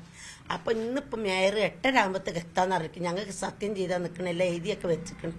മേയർ പറഞ്ഞ വാക്ക് അതാണ്, നിങ്ങൾ ഇവിടുന്ന് തൊള്ളിയും വിളി ആയാലും ഇടരുതോ, ഞാൻ പറഞ്ഞ വാക്ക് നിങ്ങൾ ഇടിക്കുക. അപ്പം അതിനെക്കൊണ്ട് മൂപ്പരുത്തിക്ക് എന്നെ ഞങ്ങൾ പറഞ്ഞപ്പോൾ ബേജാറായിപ്പോയി. ഇങ്ങനെ ഇടിഞ്ഞു പൊളിഞ്ഞ് വീണെന്ന് കേട്ടപ്പോൾ മൂപ്പരൻ എന്തോ മാതിരിയായിപ്പോയി, സംസാരം വരെ ഇല്ലാതായിപ്പോയി. മൂപ്പ എന്തൊക്കെ അത്രയും രൂപത്തിലാണ് ഈ പ്ലേറ്റ് കിടക്കുന്നത്. അപ്പം ഞങ്ങൾ പറഞ്ഞ് നന്നായിട്ട് ചീഞ്ഞ് മണത്തിട്ടെല്ലാം കൂടി നടക്കാൻ പറ്റാത്ത മട്ടത്തിൽ ഓരോവും കാര്യമൊക്കെ മറ്റവും മറിച്ചവും ടാങ്കെല്ലാം പൊട്ടി പണിയായിട്ട് തിരിഞ്ഞ് വരെ നോക്കാൻ ഒരാളില്ലാതായി. ഈ കോർപ്പറേഷൻ വന്നിട്ട് ഒരാൾ വരെ നോക്കാനില്ലാതായി. മേയർ വരാന്ന് പറഞ്ഞാൽ ഇതുവരെ ഞങ്ങളടുത്തേക്ക് എത്തിയിട്ടില്ല. നമ്മളൊന്ന് കാണാൻ വരെ വന്നിട്ടില്ല. ഇതെന്താണ് പ്രശ്നം? എത്രയോ കൊല്ലങ്ങളായി കീറൊക്കെ ചെയ്യണത്, 20 കൊല്ലമായി അതിൻ്റെ അകത്ത് കയറി കീണക്ക്. ഈ 20 കൊല്ലത്തിനെടുക്കൂ ഈ മേയർ ഒരു വാക്കോ ഞാൻ വരേണ്ടതാണ് ഇതുവരെ എത്തിയിട്ടില്ല. ഇന്നലെയും പോയിട്ട് പറഞ്ഞത് അതാണ്, ഞങ്ങൾ തൊള്ളടുമ്പത്തേക്ക് മേയർക്ക് എന്തോമായി പോയതാകാം, മേയർ ബേജാറായി കളിക്കുക. അപ്പൊ അതിനെ കൊണ്ട് വേറെ നിർത്താന്ന് പറഞ്ഞിരിക്കണേ, എത്തിയിട്ട് വീണ്ടും ഞങ്ങൾ നിങ്ങൾക്ക് പ്രതീക്ഷയുണ്ട്, എന്തായാലും വന്നാൽ എന്തെങ്കിലും കാര്യങ്ങൾ നടക്കുമെന്നൊരു പ്രതീക്ഷയുണ്ട്. മേയർ വന്നാൽ എന്തെങ്കിലും നടക്കുന്നൊരു പ്രതീക്ഷ. മേയർ വന്നു കഴിഞ്ഞാല്, മേയർ ഇപ്പൊ ഇതിലേക്ക് മുന്നോട്ടേക്ക് വന്നു കഴിഞ്ഞാല് ഞങ്ങൾ പറയാൻ പോണത് ഇത് തന്നെയാണ്. ഞങ്ങൾക്ക് മേയർ വന്ന് അവർക്ക് മനസ്സിലാവും, ഇത് കണ്ടാലെല്ലാം മനസ്സിലായിക്കോളും അല്ലേ? ഇത് കണ്ടാ ഇവിടെ ഞാൻ പറഞ്ഞ മേയറോട് ഞാൻ എന്താ പറഞ്ഞത്, മേയർ വന്നിട്ട് കണ്ടിട്ട് വേണം നമ്മൾ തൊള്ളി വിളിടുമ്പോ പിടിച്ച് ആട്ടി പായിപ്പിക്കലല്ല, ഞങ്ങൾ പറയുന്ന വാക്ക് സ്വീകരിക്കുക. നമ്മളെ സ്ഥലങ്ങൾ നിങ്ങൾ കണ്ടിട്ടുണ്ടെന്നുണ്ടെങ്കിൽ നിങ്ങൾ വന്നിട്ടില്ലല്ലോ, നിങ്ങൾ കണ്ടിട്ട് നെഞ്ഞത്തെ കൈ വെച്ചിട്ടില്ല എന്നുണ്ടെങ്കിൽ നിങ്ങൾ പറയുന്ന മാതിരി അത്രയും രൂപത്തിലായിപ്പോയോ, മേയർ ചോദിക്കുക അത്രയും രൂപത്തിലായിപ്പോയോ, അങ്ങനെ അയക്കുന്നു. ഇന്റെ മരണമാണ് ഇന്നലെ കമ്മിഞ്ഞാന്ന് കാണണ്ടേ, ആ രൂപത്തിലായിട്ടാണ് ഇപ്പം നമ്മളിത്. അതിനെക്കൊണ്ട് നമ്മളിപ്പോൾ ഇറങ്ങിയ പാർട്ടിക്കാർ എല്ലാവരും പറഞ്ഞു. ഈ ഉമ്മയാണ് ഇന്നലെ കഴിഞ്ഞ ദിവസം ഈ മുറിയിൽ ഉണ്ടായിരുന്നപ്പോഴാണ് ഈ മുറിയുടെ മേൽക്കൂര താഴേക്ക് ഇടിഞ്ഞു വീഴുകയും അത്ഭുതകരമായി അവർ രക്ഷപ്പെടുകയും ചെയ്ത്. എന്തായാലും മേയറെ കാത്തിരിക്കുന്ന കാഴ്ചകൾ ഇതൊക്കെയാണ്. ഇത്തരം ഇടിഞ്ഞു പൊളിഞ്ഞ മുറി, ഭക്ഷണം പാകം ചെയ്യാൻ പോലും കഴിയാത്ത ഒരു അടുക്കള, ആകെ ഒറ്റ മുറിയാണ് ഈ ഫ്ളാറ്റിലുള്ളത്. ഇതിൽ തന്നെ അടുക്കളയും ടോയ്ലറ്റും അവരുടെ കിടപ്പുമുറിയും എല്ലാം ഇതിലാണ്. ഈ ഭാഗത്താണ് കഴിഞ്ഞ ദിവസം മേൽക്കൂരകൾ ഇടിഞ്ഞ് ഇവിടേക്ക് വീഴുകയും കൃത്യം ആ സമയത്ത് പുറത്തു പോയതുകൊണ്ട് മാത്രം നമ്മളോട് സംസാരിച്ച ഉമ്മ അത്ഭുതകരമായി രക്ഷപ്പെടുകയും ചെയ്തു. എന്തായാലും ഇത്തരം ജീവൻ അപായപ്പെടുമെന്നൊരു ഘട്ടം വന്നതോടുകൂടിയാണ് പിന്നീട് ഇവർ പ്രതിഷേധവുമായി മുന്നോട്ട് പോകാൻ തീരുമാനിക്കുകയും ആദ്യപടി മേയറെ പോയി കാണുകയും ചെയ്തത്. ഏതാണ്ട് 2 മണിക്കൂറിലധികം 3 മണിക്കൂറിലധികം കാത്തിരുന്നിട്ടാണ് മേയറെ കാണാൻ കഴിഞ്ഞത്. മേയർ എന്തായാലും ഇവിടെ എത്തി സ്ഥിതിഗതികൾ, ഇത് അടുക്കളയാണ് നമ്മളിപ്പോൾ കാണുന്നത്. ഭക്ഷണം പാകം ചെയ്യുമ്പോൾ പലപ്പോഴും ഈ ഭക്ഷണ സാമഗ്രികൾക്ക് മുകളിലേക്കാണ് ഈ കഷ്ണങ്ങൾ അടർന്നു വീഴുന്നത്. ഒപ്പം ഈ മഴ പെയ്യുമ്പോൾ നമ്മൾ ഈ കാണുന്ന ഭാഗത്ത് ഇപ്പോൾ ദൃശ്യങ്ങളിൽ കാണാം, ഈ ഭാഗത്ത് ആൽമരം വളർന്ന് വേരുകൾ ഇതിന്റെ മുകൾ നിലയിലേക്ക് ഇറങ്ങിയിട്ടുണ്ട്. അവിടേക്ക് മഴ പെയ്യുമ്പോൾ ഈ കക്കൂസ് മാലിന്യം അടക്കമുള്ളവ ഒലിച്ച് താഴോട്ടിറങ്ങും. ആ മറുവശത്ത് ഇവർ ഭക്ഷണം പാകം ചെയ്യും. ഈ മുറിയിൽ കിടക്കും. ഈ കാണുന്നതാണ് ആ ടോയ്ലറ്റിന്റെ ഉൾവശമൊക്കെ പറഞ്ഞറിയിക്കാൻ ആവുന്നതിലും ശോചനീയമായ അവസ്ഥയാണ്. എന്തായാലും ഈ അവസ്ഥ മേയർ നേരിട്ട് കണ്ടാൽ ഇത്രയും നാൾ വരുത്തിയ ഒരു അമാന്തം ഇനിയുള്ള മുന്നോട്ടുള്ള നടപടിക്രമങ്ങളിൽ ഉണ്ടാവില്ല എന്ന പ്രതീക്ഷയാണുള്ളത്. എന്തായാലും മേയർ അവസാനം എത്തുമെന്ന് അറിയിച്ചിരിക്കുന്നു. മേയറെ കാത്താണ് ഈ താമസക്കാർ ഇപ്പോൾ ഇവിടെ ഉള്ളത്, പ്രതീക്ഷയോടുകൂടി കാത്തിരിക്കുന്നത്. MS അനീഷ് കുമാറാണ് കോഴിക്കോട് കോർപ്പറേഷന്റെ ഉടമസ്ഥതയിലുള്ള പണിക്കർ റോഡ് ഫ്ളാറ്റിൽ നിന്ന് നമുക്കൊപ്പം ചേർന്നത്. അവിടുത്തെ ശോചനീയാവസ്ഥ ഇതിനു മുമ്പും പ്രേക്ഷകരിലേക്ക് എത്തിച്ചിട്ടുള്ളതാണ്, അധികാരികൾക്ക് മുമ്പിലേക്ക് നമ്മൾ ന്യൂസ് 18 എത്തിച്ചിട്ടുള്ളതാണ്. എന്തായാലും മേയർ ബീന ഫിലിപ്പ് ഇന്ന് ഫ്ളാറ്റ് സന്ദർശിക്കും. ഇവരെ അവിടെ നിന്ന് മാറ്റി മറ്റൊരു മികച്ച കെട്ടിടത്തിലേക്ക് മാറ്റി അവരുടെ ജീവന് തന്നെ സുരക്ഷ ഒരുക്കുമെന്നുള്ള ഒരു പ്രതീക്ഷയാണ് നമുക്ക് മുന്നിലുള്ളത്. അത്തരത്തിൽ തന്നെ കാര്യങ്ങൾ നടക്കട്ടെ എന്ന് നമുക്ക് ആഗ്രഹിക്കാം. MS അനീഷ് കുമാറാണ് കോഴിക്കോട് നിന്ന് ചേർന്നത്. തൃശൂരിൽ ആനയെ ഉപദ്രവിക്കുന്നത് ചോദ്യം ചെയ്തയാളെ പാപ്പാൻ ക്രൂരമായി ആക്രമിച്ചത് പരാതി. നാണു എഴുത്തച്ഛൻ ശങ്കരനാരായണൻ എന്ന ആനയുടെ പാപ്പാൻ അനീഷാണ് പുതുശ്ശേരി സ്വദേശി രാധാകൃഷ്ണനെ ആക്രമിച്ചത്. അനീഷ് തോട്ടി ഉപയോഗിച്ച് ആനയെ ഉപദ്രവിക്കുന്നത് ചോദ്യം ചെയ്തതാണ് പ്രകോപനത്തിന് കാരണം. തോട്ടി ഉപയോഗിച്ചുള്ള ആക്രമണത്തെ തുടർന്ന് നെറ്റിയിൽ പരിക്കേറ്റ രാധാകൃഷ്ണനെ ആശുപത്രിയിൽ പ്രവേശിപ്പിച്ചു. കാന്തല്ലൂർ മേഖലയിൽ നിർമ്മിക്കാൻ ലക്ഷ്യമിട്ടിട്ടുള്ള പട്ടിശ്ശേരി അണക്കെട്ടിന്റെ നിർമ്മാണ ജോലികൾ വേഗത്തിൽ പൂർത്തീകരിക്കണമെന്ന ആവശ്യം. കേരളം രൂപവൽകൃതമായതിനു ശേഷം സംസ്ഥാന അതിർത്തിയിൽ നിർമ്മിക്കുന്ന ആദ്യ അണക്കെട്ടാണിത്. കാർഷിക മേഖലയിലുള്ള ജലസേചനം, കുടിവെള്ളം എന്നിവ ലക്ഷ്യമിട്ടുള്ള പദ്ധതിയാണിത്. 2014 പട്ടിശ്ശേരി അണക്കെട്ടിന്റെ നിർമ്മാണം തുടങ്ങിയത്. 10 വർഷം കഴിഞ്ഞിട്ടും 70% മാത്രമേ പൂർത്തിയാക്കാൻ കഴിഞ്ഞുള്ളൂ. കാവേരി ട്രൈബ്യൂണൽ വിധി പ്രകാരം കേരളത്തിൽ നിന്ന് തമിഴ്നാട്ടിലേക്ക് ഒഴുകുന്ന 3 TMC വെള്ളം സംസ്ഥാനത്തിന് ശേഖരിക്കാം. ഇതിന്റെ ഭാഗമായാണ് അണക്കെട്ട് നിർമ്മിക്കുന്നത്. ഈ വിധിയുടെ കാലാവധി 2032 അവസാനിക്കും.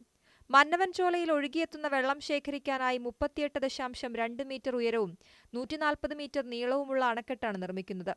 കാന്തല്ലൂർ മേഖലയിലെ ജലസേചനത്തിനും കുടിവെള്ള വിതരണത്തിനും ഡാം നിർമ്മാണം കരുത്താകുമെന്നിരിക്കെ നിർമ്മാണ ജോലികൾ വേഗത്തിൽ പൂർത്തീകരിക്കണമെന്നാണ് ആവശ്യം.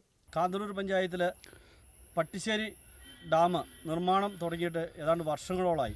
ഇതുവരെ പൂർത്തീകരിക്കാൻ സാധിച്ചിട്ടില്ല. കാന്തല്ലൂർ പഞ്ചായത്തിലെ കുടിവെള്ളത്തിനും കൃഷിക്ക് ആവശ്യമായ ഏറ്റവും കൂടുതൽ കൃഷി ചെയ്യുന്ന ശീതകാല പച്ചക്കറി ഉൾപ്പെടെയുള്ള കൃഷി ചെയ്യുന്ന കാന്തല്ലൂരിൽ ഇപ്പോൾ ചൂടും ഒക്കെ ചെറിയ രീതിയിൽ അനുഭവപ്പെടുമ്പോഴും വരൾച്ചകൾ വരുന്ന സമയത്തും മഴയില്ലാതൊക്കെ വന്നപ്പോഴും ഈ ഡാം പണിതിരുന്നെങ്കിൽ കർഷകർക്ക് വളരെയേറെ ഉപകാരമായേനെ. പട്ടിശ്ശേരി ഡാമിൻ്റെ പ്രവർത്തനം ഉടൻ തന്നെ പണി പൂർത്തീകരിച്ച് കർഷകർക്ക് ആവശ്യമുള്ള വെള്ളവും കുടിവെള്ളവും മറ്റും ലഭ്യമാക്കുന്നതിനുള്ള നടപടി സ്വീകരിക്കേണ്ടതാണ്. തമിഴ്നാട് അതിർത്തിയോട് ചേർന്ന് കിടക്കുന്ന കാന്തല്ലൂരിൽ ഡാം നിർമ്മിക്കുന്നതിനെതിരെ തുടക്കത്തിൽ തമിഴ്നാട് ശക്തമായ പ്രതിഷേധമുയർത്തിയിരുന്നു. ഇതിനെ മറികടന്നാണ് നിർമ്മാണം തുടങ്ങിയത്. ഇതിനിടയിൽ കരാറുകാരൻ 2 തവണ കരാറിന്റെ അടങ്കൽ തുക വർദ്ധിപ്പിച്ചു നൽകണമെന്ന ആവശ്യമുയർത്തി പണി നിർത്തിവെച്ചു. തുടക്കത്തിൽ 24 കോടി രൂപയായിരുന്നു അടങ്കൽ തുക. തുടർന്ന് 46.8 കോടി രൂപയായി വർദ്ധിപ്പിച്ചു നൽകി. പണി തുടങ്ങിയെങ്കിലും വീണ്ടും തുക വർദ്ധിപ്പിച്ചു നൽകണമെന്ന ആവശ്യവുമായി കരാറുകാരൻ രംഗത്തെത്തി. പിന്നെയും കൂട്ടി 66 കോടി രൂപയിലേക്ക് എത്തിയതോടെയാണ് പണി പുനരാരംഭിച്ചത്. കഴിഞ്ഞ ബജറ്റിൽ 14 കോടി രൂപ ഡാം അനുബന്ധ കനാലുകളുടെ നിർമ്മാണത്തിനായി വകയിരുത്തിയിരുന്നു. സർവേ നടപടികൾ നടന്നുവെങ്കിലും പിന്നീട് മുന്നോട്ടു പോക്കുണ്ടായില്ല. ന്യൂസ് 18 ഇടുക്കി. ഇനി ഒരു നല്ല വാർത്തയിലേക്കാണ് നമ്മൾ പോകുന്നത്. റോഡിൽ തളർന്നു വീണ വയോധികന് രക്ഷകരായി എത്തിയ കുട്ടിക്കൂട്ടം താരമാകുന്നു. ഷൊർണൂർ ടെക്നിക്കൽ ഹൈസ്കൂളിലെ വിദ്യാർത്ഥികളാണ് വിശന്നു തളർന്ന് അബോധാവസ്ഥയിലായ വയോധികന് ഭക്ഷണവും പരിപാലനവും നൽകി മാതൃകയായത്. വിശന്നു വലഞ്ഞ് റോഡിൽ തളർന്നു വീണ വയോധികനെ പരിപാലിച്ച് ഭക്ഷണം നൽകി രക്ഷകരായി ഒരു കൂട്ടം വിദ്യാർത്ഥികൾ സഹജീവി സ്നേഹത്തിന്റെ ഉദാത്ത മാതൃകയായിരിക്കുകയാണ്. ഷൊർണൂർ ടെക്നിക്കൽ ഹൈസ്കൂളിലെ 8ാം ക്ലാസ്സുകാരായ 10 വിദ്യാർത്ഥികളാണ് രക്ഷകരായത്. ക്ലാസ് കഴിഞ്ഞ് മടങ്ങുമ്പോൾ വയോധികൻ ബോധരഹിതനായി സംസ്ഥാന പാതയിൽ വീണുകിടക്കുന്നതാണ് ഇവർ കണ്ടത്. മടിച്ചു നിൽക്കാതെ വിദ്യാർത്ഥികൾ ഓടിയെത്തി വാഹനങ്ങൾക്കിടയിൽ നിന്നും അയാളെ റോഡരികിലേക്ക് മാറ്റിക്കിടത്തി. അബോധാവസ്ഥയിലായിരുന്ന വയോധികന് സ്കൂൾ ബാഗ് തലയിണയാക്കി. ബാഗിലുണ്ടായിരുന്ന കുപ്പി തുറന്ന് മുഖത്ത് വെള്ളം തെളിപ്പിച്ചു. കൂടെയുണ്ടായിരുന്ന മറ്റു കുട്ടികൾ വേഗം അധ്യാപകരെ വിവരമറിയിച്ചു. ഇന്നലെ ഞങ്ങള് ഊണ് കഴിച്ചിട്ട് അവിടെ കൈ കഴുകിയിട്ട് നിൽക്കായിരുന്നു. അപ്പോഴാണ് നമ്മൾ 2 കുട്ടികൾ ഓടി വന്നിട്ട് സാറേ അവിടെ റോട്ടിൽ ഒരാൾ വീണ് എടുക്കുന്നുണ്ടെന്ന് പറഞ്ഞു. അങ്ങനെ ഞാനും സജിത്ര സാറും കൂടിയിട്ട് പെട്ടെന്ന് റോട്ടിലേക്ക് പോയിരുന്നു. കുട്ടികൾ അവിടെ ചെന്നപ്പോൾ ഈ വീട് എടുക്കുന്ന ഒരു വയസ്സായിട്ടുള്ള ആളാണ്. അദ്ദേഹത്തിന് റോഡിന്റെ സൈഡിലേക്ക് മാറ്റി ബോധം തെളിഞ്ഞയുടൻ തൊട്ടടുത്ത കടയിലെത്തിച്ച് ഭക്ഷണവും കുടിക്കാനുള്ള വെള്ളവും വാങ്ങി നൽകിയതോടെ വൃദ്ധന്റെ മുഖത്ത് നിറഞ്ഞ പുഞ്ചിരി. അല്പസമയം വിശ്രമിച്ച ശേഷം അപരിചിതനായ വയോധികന് ബസ് കാശും നൽകി യാത്രയാക്കി. ഗോകുൽകൃഷ്ണ, അനന്തുകൃഷ്ണ, ഹരിദേവ്, അശ്വിൻ ചന്ദ്ര, അനശ്വർ, വിധുകൃഷ്ണ, ശ്രേയസ്, ശ്യാം ശേഖർ, മുഹമ്മദ് റസാൻ, മനുരാജ് എന്നിവരാണ് താരങ്ങളായത്. ന്യൂസ് 18 പാലക്കാട്. ബാങ്ക് കവർച്ചയ്ക്കായി പിക്കാസ് വാങ്ങിയ കടയിൽ ഗൂഗിൾ പേയിൽ പണം നൽകിയത് മോഷ്ടാവിന് കുരുക്കായി. കോഴിക്കോട് രാമനാട്ടുകരയിലെ ജ്വല്ലറിയിൽ കവർച്ച നടത്തിയ പ്രതി പിടിയിൽ. മധ്യപ്രദേശ് സ്വദേശി നേക്മണി പട്ടേലാണ് പിടിയിലായത്. വിവരങ്ങളുമായി MS അനീഷ് കുമാർ ചേരുകയാണ്. അനീഷ്, ഈ ഗൂഗിൾ പേയിൽ നടത്തിയ പേയ്മെന്റ് ആണോ ഈ കള്ളനെ വെട്ടിലാക്കിയത്?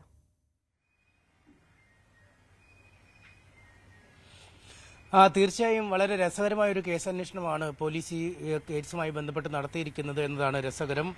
ഇന്നലെ പുലർച്ചെയാണ് രാമനാട്ടുകര ദുബായ് ഗോൾഡ് എന്ന ജുവലറിയിൽ ഈ മധ്യപ്രദേശ് സ്വദേശിയായ നേക്മണി പട്ടേൽ എന്നയാൾ കവർച്ചയ്ക്ക് എത്തിയത്. ഈ ജുവലറിയുടെ ഒരു ചുമര് തുറന്ന് ഈ ജുവലറിക്കകത്ത് കടന്ന് മോഷ്ടിക്കാനുള്ള ശ്രമം നടത്തുകയായിരുന്നു. ഇതിനിടയിൽ ഒരു സെക്യൂരിറ്റി ജീവനക്കാരൻ ഈ ശബ്ദം കേട്ട് എത്തി നോക്കിയപ്പോഴാണ് ഒരു മോഷ്ടാവ് ഉള്ളിലുണ്ട് എന്ന് മനസ്സിലായത്. മറ്റു ചില ജീവനക്കാരെ കൂടെ വിളിച്ചു ഉണർത്തി ബാങ്കിനുള്ളിലേക്ക് കടന്നു. ആ സമയത്തും കള്ളൻ ഈ ജുവലറിക്കുള്ളിൽ തന്നെയാണ്. പിന്നീട് ഈ തുറന്ന ഇടത്തുകൂടി തന്നെ വളരെ പെട്ടെന്ന് ഈ മോഷ്ടാവ് പുറത്തേക്ക് ഇറങ്ങുകയും രക്ഷപ്പെടുകയുമായിരുന്നു. ഈ രക്ഷപ്പെടാനുള്ള ധൃതിയിൽ ഈ ചുമർ തുറക്കുന്നതിനായി ഉപയോഗിച്ച പിക്കാക്സ് ഈ ജുവലറിക്കുള്ളിൽ തന്നെ കുടുങ്ങിപ്പോവുകയും ചെയ്തു. ചില CCTV ദൃശ്യങ്ങൾ പോലീസിന് ലഭിച്ചു. ഒപ്പം പിക്കാസുമാണ് തുമ്പായി ലഭിച്ചത്. എന്തായാലും പോലീസ് പ്രാഥമിക പരിശോധനയിൽ തന്നെ പുതുതായി വാങ്ങിയ പിക്കാക്സ് ആണ് ഇതെന്ന് കണ്ടെത്തുകയുണ്ടായി. തുടർന്ന് ഈ രാമനാട്ടുകരയിലെ ഹാർഡ്വെയർ ഷോപ്പുകൾ കേന്ദ്രീകരിച്ചൊരു പ്രാഥമിക അന്വേഷണം നടത്തിയപ്പോൾ ഈ രാമനാട്ടുകരയിലെ ഒരു ഹാർഡ്വെയർ കടയിൽ നിന്നാണ് ഇത് വാങ്ങിയതെന്ന് കണ്ടെത്തി. ഒപ്പം ഈ പിക്കാക്സിന്റെ പണം കൊടുത്തത് ഗൂഗിൾ പേ വഴിയായിരുന്നു, നമ്പർ വഴി പണം കൊടുത്തത്. അപ്പോൾ പോലീസ് ഈ ഗൂഗിൾ പേ നമ്പർ കണ്ടെത്തുകയും പിന്നീട് അയാളുടെ സ്ഥലം എവിടെയെന്ന് തിരിച്ചറിയുകയും ചെയ്തു. ഗൂഗിൾ വഴി ലൊക്കേഷനൊക്കെ ട്രേസ് ചെയ്തു.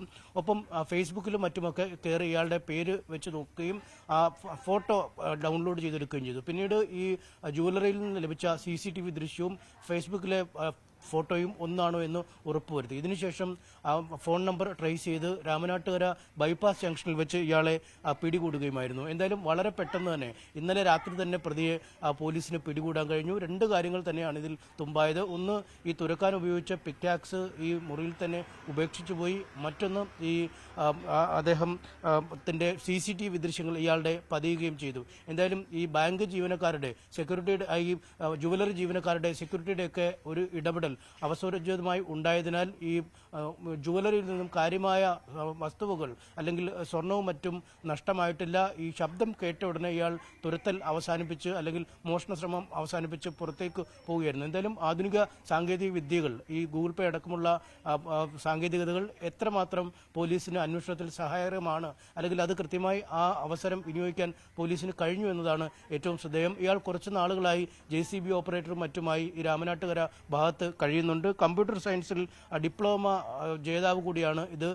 ഇയാളാണ് ഇത്തരം ഒരു കുറ്റകൃത്യത്തിനായി ഇവിടെ എത്തിയതും ഇപ്പോൾ പിടിയിലായിരിക്കുന്നതും. MS അനീഷ് കുമാറാണ് വിവരങ്ങൾ നൽകിയത്. എന്തായാലും ഒരു ഗൂഗിൾ പേ പേയ്മെന്റ് ആണ് ആ കള്ളന് വിനയായത്. അത്തരത്തിൽ സാങ്കേതിക വിദ്യ ഉപയോഗിച്ചൊക്കെ ഒരു കള്ളനെ രസകരമായി പിടികൂടിയ കഥയാണ് അനീഷ് പറഞ്ഞത്. മറ്റൊരു വാർത്തയിലേക്ക് പോയാൽ, തിരുവനന്തപുരം വർക്കലയിലും സമീപ പ്രദേശങ്ങളിലും മത്സ്യത്തിൽ കടൽ മണ്ണ് വിതറിയുള്ള കച്ചവടം വ്യാപകമാകുന്നു. ഗുരുതര ആരോഗ്യ പ്രശ്നങ്ങൾക്ക് കാരണമാകുമെന്ന ഫുഡ് ആൻഡ് സേഫ്റ്റി ഉദ്യോഗസ്ഥരുടെ മുന്നറിയിപ്പ് അവഗണിച്ചാണ് മത്സ്യക്കച്ചവടം. തിരുവനന്തപുരം വർക്കലയിലെ പ്രധാന മത്സ്യമാർക്കറ്റാണ് പുന്നമൂട് മാർക്കറ്റ്. ദിനംപ്രതി 100 കണക്കിന് ആൾക്കാരാണ് മത്സ്യം വാങ്ങാൻ മാർക്കറ്റിലെത്തുന്നത്. വിൽപ്പനക്കാർ മത്സ്യത്തിന്റെ മുകളിൽ കടൽമണ്ണ് വിതറിയാണ് ഇവിടെ വിൽപ്പന നടത്തുന്നത്. പഴകിയ മത്സ്യങ്ങളിൽ പോലും മണൽ വിതറി ഫ്രഷ് മത്സ്യം ആണെന്ന് തെറ്റിദ്ധരിപ്പിച്ചാണ് വിൽപ്പന. വർക്കല നഗരസഭയിലും സമീപ പഞ്ചായത്തുകളിലുമായി 10ലേറെ മാർക്കറ്റുകളിലാണ് ഇത്തരത്തിൽ കച്ചവടം നടക്കുന്നത്. തീരത്തുനിന്നും ഇതിനായി മണൽ വൻതോതിൽ ശേഖരിക്കുന്നുമുണ്ട്. വൃത്തിഹീനമായ സ്ഥലത്തു നിന്നാണ് ഈ മണൽ വാരിക്കൊണ്ട് വരുന്നതും ആ വൃത്തിഹീനമായ ഈ മണൽ ഈ മത്സ്യത്തിലിടുകയും അതിൽ അണുക്കൾ പ്രവേശിച്ച് അത് നമ്മൾ വാങ്ങി അതിനെ കറി വെച്ച് നമ്മൾ കഴിക്കുമ്പോൾ ഉണ്ടാകുന്ന ദൂഷ്യ ഫലങ്ങളെക്കുറിച്ചും ഇവിടെ പലരും പത്രത്തിലൂടെയും മറ്റും അറിയിപ്പ് നൽകിയിട്ടുണ്ട്. ഇപ്പോൾ അടുത്ത കാലത്തായി ഇവിടെ ഫുഡ് ആൻഡ് സേഫ്റ്റി ഉദ്യോഗസ്ഥർ വന്ന് മത്സ്യം പിടിക്കുകയും അത് നശിപ്പിക്കുകയും ചെയ്തു. പക്ഷേ എന്നിട്ടും ഇവർക്കെതിരെ ഒരു നടപടി ഉണ്ടായി കാണുന്നില്ല. ശുദ്ധമായ ജലത്തിൽ നിർമ്മിക്കുന്ന ഐസ് കട്ടകൾ വേണം മത്സ്യത്തിൽ ഉപയോഗിക്കേണ്ടതെന്നാണ് നിർദ്ദേശം. 1 കിലോ മത്സ്യത്തിന് 1 കിലോ ഐസ് കട്ടകൾ മാത്രമേ ഉപയോഗിക്കാൻ പാടുള്ളൂ. എന്നാൽ ആരോഗ്യവകുപ്പിന്റെ നിർദ്ദേശങ്ങളൊന്നും തന്നെ ഇവിടെ പാലിക്കപ്പെടാറില്ല. മണൽ വിതറിയുള്ള മത്സ്യങ്ങളാണ് വീടുകളിൽ എത്തിച്ചും വിൽപ്പന നടത്തുന്നത്. ഇത് കഴിക്കുന്ന കുട്ടികൾ ഉൾപ്പെടെയുള്ളവർക്ക് ഗുരുതര ആരോഗ്യ പ്രശ്നങ്ങളാണ് ഉണ്ടാകുന്നത്. നാട്ടുകാരുടെ പരാതിയെ തുടർന്ന് ഫുഡ് ആൻഡ് സേഫ്റ്റി ഉദ്യോഗസ്ഥർ നിരവധി തവണ മാർക്കറ്റിലെത്തി പരിശോധന നടത്തി പഴകിയ മത്സ്യം പിടികൂടി നശിപ്പിക്കാറുണ്ട്. കഴിഞ്ഞ ദിവസങ്ങളിൽ മാർക്കറ്റിൽ നിന്നും 115 കിലോയോളം പഴകിയ മത്സ്യങ്ങളാണ് ഉദ്യോഗസ്ഥർ പിടിച്ചെടുത്തത്. മത്സ്യവിൽപ്പനക്കാർക്ക് തിരിച്ചറിയൽ കാർഡ് നിർബന്ധമാക്കണമെന്നും പഴകിയ മത്സ്യം വിൽപ്പന നടത്തുന്നവരെയും മത്സ്യത്തിനു മുകളിൽ മണൽ വിതറി വിൽപ്പന നടത്തുന്നവർക്കെതിരെയും കർശനമായ നിയമ നടപടികൾ സ്വീകരിക്കണമെന്നാണ് നാട്ടുകാരുടെ ആവശ്യം. ന്യൂസ് 18 വർക്കല. അങ്കമാലിയിൽ കിടപ്പുമുറിക്ക് തീപിടിച്ച് 4 പേർ മരിച്ചത് ആത്മഹത്യയെന്ന് സൂചന. കിടപ്പുമുറിയിൽ പെട്രോൾ സൂക്ഷിച്ചിരുന്നതായാണ് കണ്ടെത്തൽ. കഴിഞ്ഞ മാസം 8-ാം തീയതിയാണ് ബിനീഷ് കുര്യൻ, ഭാര്യ അനുമോൾ, മക്കളായ ജവാന, ജസ്വിൻ എന്നിവർ മരിച്ചത്. ഡാനി ഇപ്പോൾ വിവരങ്ങളുമായി ചേരുകയാണ്. ഡാനി, ഏറെ ഞെട്ടലുണ്ടാക്കിയ ഒരു വാർത്തയായിരുന്നു ഒരു കുടുംബം ഇത്തരത്തിൽ കിടപ്പുമുറിയിൽ തീ അകപ്പെട്ട് മരിച്ചു എന്നുള്ള വാർത്ത. എങ്ങനെ അവിടെ തീ പടർന്നു എന്നുള്ളത് വലിയ ആശങ്കയായി ദുരൂഹമായി നിലനിൽക്കുകയായിരുന്നു. ഇതിപ്പോൾ ആത്മഹത്യ എന്നുള്ള സ്ഥിരീകരണത്തിലേക്ക് പോലീസ് എത്തിയത് എങ്ങനെയാണ്? പോലീസ് ഇതൊക്കെ സംബന്ധിച്ച് ഇപ്പോൾ കാര്യങ്ങൾ പറയുന്നത്, ബിനീഷ് കുര്യൻ തലേ ദിവസം പെട്രോൾ വാങ്ങി വരുന്നതിന്റെ ക്യാനിൽ പെട്രോൾ വാങ്ങി വരുന്നതിന്റെ CCTV ദൃശ്യങ്ങൾ പോലീസിന് ലഭിച്ചിട്ടുണ്ട്. അത്തരം ദൃശ്യങ്ങൾ പോലീസിന് സാധൂകരിക്കുന്നത് ഈ രീതിയിലേക്കുള്ള ഒരു സാധ്യതകളിലേക്കാണ്. ഇനി ഇതിൽ രാസപരിശോധനാ ഫലങ്ങൾ കൂടി വരേണ്ടതുണ്ടെങ്കിൽ മാത്രമാണ് ഈ ഒരു ആത്മഹത്യ എന്ന ഒരു പൂർണ്ണ രീതിയിലേക്കടക്കം പോകുവാനായിട്ട് സാധിക്കുകയുള്ളൂ. നേരത്തെ തന്നെയും ഇത് സംബന്ധിച്ചുള്ള ഒരു പരിശോധനയിൽ അവിടെ എന്ത് സംഭവിച്ചു എന്ന കാര്യങ്ങളിൽ കൂടുതൽ അന്വേഷണങ്ങൾ പോലീസ് നടത്തി വരികയായിരുന്നു. ഷോർട്ട് സർക്യൂട്ട് എന്ന രീതിയിൽ തന്നെയായിരുന്നു ആദ്യഘട്ടത്തിൽ അന്വേഷണം മുന്നോട്ട് പോയിരുന്നത്. അതായിരിക്കും ഒരു കാരണമെന്ന നിഗമനത്തിലായിരുന്നു പോലീസ് വന്നിരുന്നത്. സംഭവത്തിൽ ദുരൂഹതയില്ല എന്ന രീതിയിൽ തന്നെയായിരുന്നു. കാരണം ഒരു ജാതിക്ക മൊത്ത കച്ചവടക്കാരനാണ് ബിനീഷ്. ഇദ്ദേഹത്തിന് സാമ്പത്തിക പ്രതിസന്ധിയോ മറ്റു കാര്യങ്ങളോ ഉള്ളതായിട്ട് വീട്ടിലോ അല്ലെങ്കിൽ നാട്ടുകാർക്കോ ആർക്കും തന്നെ അറിയുകയുമില്ല. അങ്ങനെ ഇല്ല എന്ന രീതിയിൽ തന്നെയാണ് പോലീസ് ഒരു നിഗമനം ഉണ്ടായിരുന്നത്. അതുകൊണ്ട് തന്നെയും ഒരു അപകടം എന്നത് ആ അപകടം ഷോർട്ട് സർക്യൂട്ട് ആകാം കാരണമെന്നത്. കാരണം ഒരു പഴയ ഇലക്ട്രിക് ഉപകരണങ്ങൾ അടക്കം ഉള്ളൊരു രീതിയായിരുന്നു. അപ്പോൾ അത്തരം ഒരു സാധ്യതകളിലേക്കായിരുന്നു നിലനിന്നിരുന്നത്. വീടിന്റെ മുകൾ നിലയിലായിരുന്നു ഇവർ കിടന്നിരുന്നത്. അപ്പോൾ വലിയ രീതിയിലേക്ക് തീ പടർന്നത് പോലീസ് ശ്രദ്ധിച്ചിരുന്നു. കാരണം ഈ വീടിന്റെ മുകളിലുണ്ടായിരുന്ന എയർ കണ്ടീഷണർ അടക്കം ഉരുകി താഴേക്ക് വീഴുന്ന രീതിയിലേക്ക് അത്ര വലിയ രീതിയിൽ അഗ്നിബാധ ഉണ്ടായിരുന്നു. അപ്പോൾ അത്തരം ഒരു സാധ്യതകൾ പോലീസ് അന്വേഷിച്ചിരുന്നു. വീട്ടുപകരണങ്ങൾ, അതിനകത്തുണ്ടായിരുന്ന മുഴുവൻ ഉപകരണങ്ങൾ ഉരുകി പോകുന്ന രീതിയിലേക്ക്, ചൂടുകൊണ്ട് ഉരുകുന്ന രീതിയിലേക്ക് അടക്കം വന്നതും എല്ലാം തന്നെ പ്രത്യേകം പരിശോധന നടത്തുകയും ചെയ്തിരുന്നു. അതിനിടയിലാണ് പോലീസ് നടത്തിയ അന്വേഷണത്തിൽ ഇദ്ദേഹത്തിന്റെ ഈ വീട്ടുടമ മരിച്ച പെട്രോൾ ക്യാൻ വാങ്ങുന്നതിന്റെ ഒരു CCTV ദൃശ്യങ്ങൾ കൂടി കഴിഞ്ഞ ദിവസങ്ങൾ പോലീസ് ശേഖരിക്കുകയും ചെയ്തത്. ഇത്തരമൊരു സാധ്യതകളിലേക്ക് വിരൽ ചൂണ്ടുന്നു. പ്രത്യേകിച്ച് വലിയ രീതിയിൽ തീ ആളിപ്പടരാനുണ്ടായ ഒരു സാഹചര്യം കൂടി കണക്കിലെടുക്കുമ്പോൾ ഇങ്ങനെ ഒരു സാധ്യതയെ തന്നെയാണ് പോലീസ് ഒന്ന് സംശയിക്കുന്നുണ്ട്. ഒപ്പം ഫോറൻസിക് റിപ്പോർട്ടുകൾ കൂടി, വിദഗ്ധമായ രാസപരിശോധനാ ഫലങ്ങൾ കൂടി വരുമ്പോൾ മാത്രമാണ് ഇത് സംബന്ധിച്ചൊരു ആധികാരികതയിലേക്ക് പോലീസ് കടക്കുക. നിലവിൽ ഇത്തരം സൂചനകളിലേക്കാണ് പോലീസിന്റെ ഒരു അന്വേഷണം ചെന്നെത്തുന്നത്. തീർച്ചയായും ഡാനി പോളാണ് വിവരങ്ങൾ നൽകിയത്. എന്തായാലും അങ്കമാലിയിൽ കിടപ്പ് മുറിക്ക് തീ പിടിച്ച് 4 പേർ മരിച്ചത് ആത്മഹത്യ എന്നുള്ള പ്രാഥമിക വിലയിരുത്തലിലേക്ക് പോലീസ് കടന്നിരിക്കുകയാണ്. മറ്റൊരു വാർത്തയിലേക്ക് കടന്നാൽ, താരസംഘടനയായ അമ്മയിലെ എക്സിക്യൂട്ടീവ് കമ്മിറ്റിയിലെ പുതിയ വനിതാ ഭാരവാഹിയായി ജോ മോളെ തെരഞ്ഞെടുത്തു. ഹേമ കമ്മിറ്റി റിപ്പോർട്ട് സർക്കാരിന്റെ പരിഗണനയിൽ ഇരിക്കുന്ന വിഷയമായതിനാൽ അത് സംഘടനയെ ബാധിക്കുന്നതല്ലെന്ന് ഭാരവാഹികൾ മാധ്യമങ്ങളെ അറിയിച്ചു. നടൻ സത്യന്റെ മകനെ അമ്മയിലേക്ക് പുതിയ കമ്മിറ്റി സ്വാഗതം ചെയ്തു. സതീഷ് സത്യന്റെ അപേക്ഷ കിട്ടിയിട്ടില്ല. അദ്ദേഹത്തെ നേരിട്ട് ഫോണിൽ ബന്ധപ്പെടും. മെമ്പർഷിപ്പ് നൽകാനുള്ള നടപടികൾ ആരംഭിക്കുമെന്നും ഭാരവാഹികൾ അറിയിച്ചു. അർഹത ഉണ്ടായിട്ടും അമ്മയിൽ അംഗത്വം നൽകിയില്ലെന്ന് സതീഷ് സത്യൻ ആരോപണം ഉന്നയിച്ചിരുന്നു.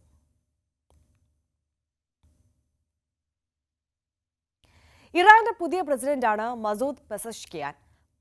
പരിഷ്കരണവാദിയാണെന്നാണ് പെസഷ്കിയാൻ പൊതുവിൽ അറിയപ്പെടുന്നത്. ഇറാന്റെ ഒരു രാഷ്ട്രീയ സാഹചര്യത്തിൽ അദ്ദേഹത്തിന്റെ നടപടികൾ എന്തെല്ലാമായിരിക്കുമെന്ന് ഉറ്റുനോക്കുകയാണ് ലോകം.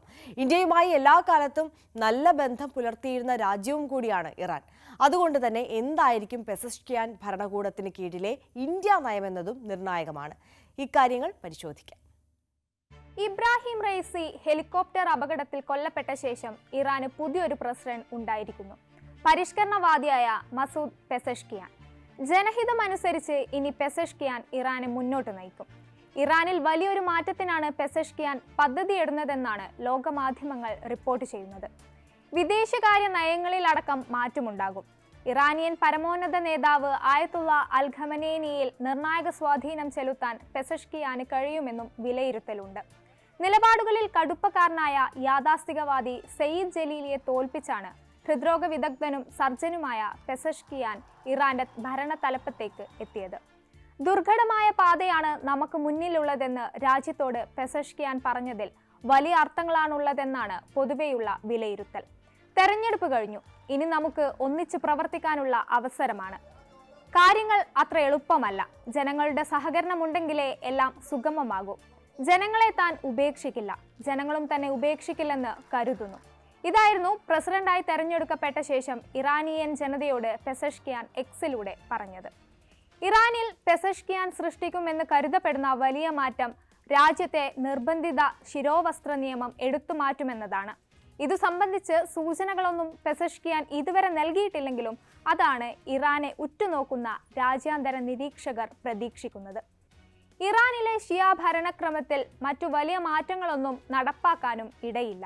എന്നാൽ വിദേശകാര്യ നയത്തിൽ വലിയ മാറ്റങ്ങളുണ്ടാകും.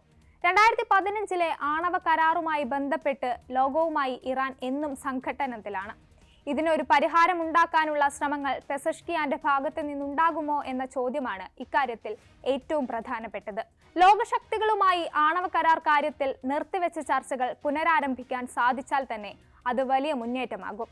ആണവശക്തി എന്ന നിലയിൽ ഇറാന്റെ ഓരോ നീക്കങ്ങളും, പ്രത്യേകിച്ച് ഇനി പെസഷ്കിയാൻ എടുക്കുന്ന ഓരോ നിലപാടുകളും അതുകൊണ്ട് തന്നെ അമേരിക്കയും ബ്രിട്ടനും അടങ്ങുന്ന ലോകശക്തികൾക്ക് നിർണായകമാണ്. മൊത്തത്തിലുള്ള വിലയിരുത്തൽ അനുസരിച്ച് പാശ്ചാത്യ ലോകവുമായി ഇറാനെ നല്ല ബന്ധത്തിൽ എത്തിക്കാൻ പെസഷ്കിയാന് കഴിയുമെന്ന് റോയിട്ടേഴ്സ് റിപ്പോർട്ട് ചെയ്യുന്നുണ്ട്. ഇറാന്റെ ഇനിയുള്ള വിദേശ നയങ്ങൾ നിർണായകമാകുന്നത് ഇപ്പോഴത്തെ ലോക സാഹചര്യത്തിൽ കൂടിയാണ്. ഗാസയിൽ ഇസ്രായേലിന്റെ യുദ്ധം തുടരുകയാണ്. ഇത് പശ്ചിമേഷ്യൻ രാഷ്ട്രീയം കലുഷിതമാക്കുന്നുണ്ട്. വർഷം 1.5 കഴിഞ്ഞിട്ടും പരിഹാരമൊന്നും ആർക്കും നിർദ്ദേശിക്കാൻ കഴിയുന്നില്ല. ഇതിനിടയിൽ ഇറാന്റെ പിന്തുണയുള്ള ലബനോണിലെ ഹിസ്ബുള്ളയുമായും ഇസ്രായേൽ സംഘർഷപാതയിലാണ്. ഇനി തീരുമാനം പെസഷ്കിയാന്റെ ആശയത്തിലാണ്. ഹിസ്ബുള്ളയും ഇസ്രായേലുമായുള്ള സംഘർഷം കടുത്താൽ അത് യുദ്ധത്തിലെത്താൻ ഒട്ടും അമാന്തമുണ്ടാകില്ല. അതുകൊണ്ട് പെസഷ്കിയാൻ എടുക്കുന്ന നിലപാട് അത്യന്തം ഗൗരവമുള്ളതാകും. പരിഷ്കരണവാദിയായ പെസഷ്കിയാൻ പ്രസിഡന്റ് ആയെങ്കിലും ഇറാനിൽ ഭൂരിപക്ഷം ഇപ്പോഴും കടുംപിടുത്തക്കാരായ യാഥാസ്ഥികവാദികൾക്ക് തന്നെയാണെന്നത് യാഥാർത്ഥ്യമാണ്. അതുകൊണ്ട് തന്നെ പല കാര്യങ്ങളിലും പരിഷ്കരണത്തിന് പെസഷ്കിയാൻ ഇറങ്ങിത്തിരിച്ചാലും അത് അടിമുടിയുള്ള മാറ്റത്തിന് വഴി തുറക്കില്ലെന്നുറപ്പാണ്. അത് വിദേശ കാര്യങ്ങളിലായാലും ആഭ്യന്തര കാര്യങ്ങളിലായാലും എല്ലാം ഒരുപോലെ തന്നെയായിരിക്കും. ദശകങ്ങളായി ഇന്ത്യയുമായുള്ള അഭേദ്യമായ ബന്ധമാണ് ഇറാനുള്ളത്. അതുകൊണ്ട് തന്നെ ഇന്ത്യക്കും നിർണായകമാണ് പെസഷ്കിയാന്റെ ഭരണ പരിഷ്കരണങ്ങളും നയങ്ങളും. ഇറാന്റെ വ്യാപാര പങ്കാളികളിൽ പ്രധാനികളാണ് ഇന്ത്യ. മറ്റുള്ള രാജ്യങ്ങൾ ചൈനയും UAEയും ഇറാഖും തുർക്കിയുമാണ്. അപ്പോൾ തന്നെ മനസ്സിലാകും പാശ്ചാത്യ ലോകത്തിന്റെ കണ്ണിലെ കരടായ ഇറാന് എത്രമാത്രം പ്രാധാന്യമാണ് ഇന്ത്യ എന്ന കാര്യം. ഇന്ത്യയെ സംബന്ധിച്ച് ക്രൂഡ് ഓയിലിന്റെ പ്രധാന സ്രോതസ് ഇറാൻ ആയിരുന്ന ഒരു കാലമുണ്ടായിരുന്നു. ഇറാനെതിരെ അമേരിക്കയുടെ ഉപരോധം വന്ന ശേഷം ഇപ്പോൾ ഇന്ത്യ വൻതോതിൽ എണ്ണ വാങ്ങുന്നത് റഷ്യയിൽ നിന്നാണ്. ആണവ തർക്ക വിഷയത്തിൽ പെസഷ്കിയാൻ ക്രിയാത്മകമായ ചർച്ചകൾക്കും പരിഹാരത്തിനും വഴിയൊരുക്കിയാൽ ഇറാനിൽ നിന്നുള്ള എണ്ണ വീണ്ടും വൻതോതിൽ ഇന്ത്യ വാങ്ങുന്നതിന് സാധ്യതയേറും.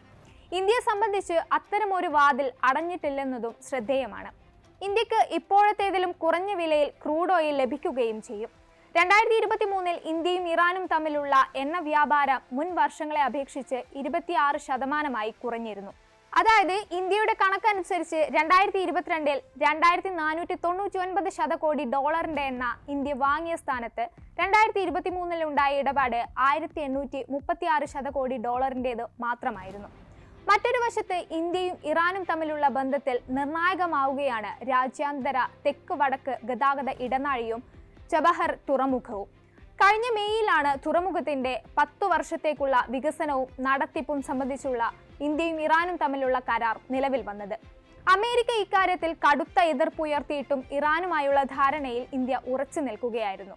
പാകിസ്ഥാനെ സ്പർശിക്കാതെ മധ്യേഷ്യൻ രാജ്യങ്ങളിലേക്കുള്ള വാണിജ്യ ബന്ധം ശക്തിപ്പെടുത്താൻ ഇന്ത്യയെ സഹായിക്കുന്നതാണ് ചബഹർ തുറമുഖം എന്നത് തന്നെയാണ് ഇന്ത്യയുടെ വലിയ താല്പര്യം.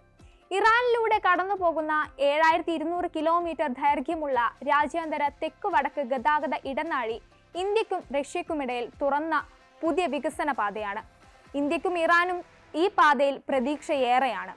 ഇറാനും റഷ്യയും തമ്മിലുള്ള ബന്ധവും അത്രമേൽ ദൃഢമാണ് എന്നത് തന്നെ ഒരു കാരണം.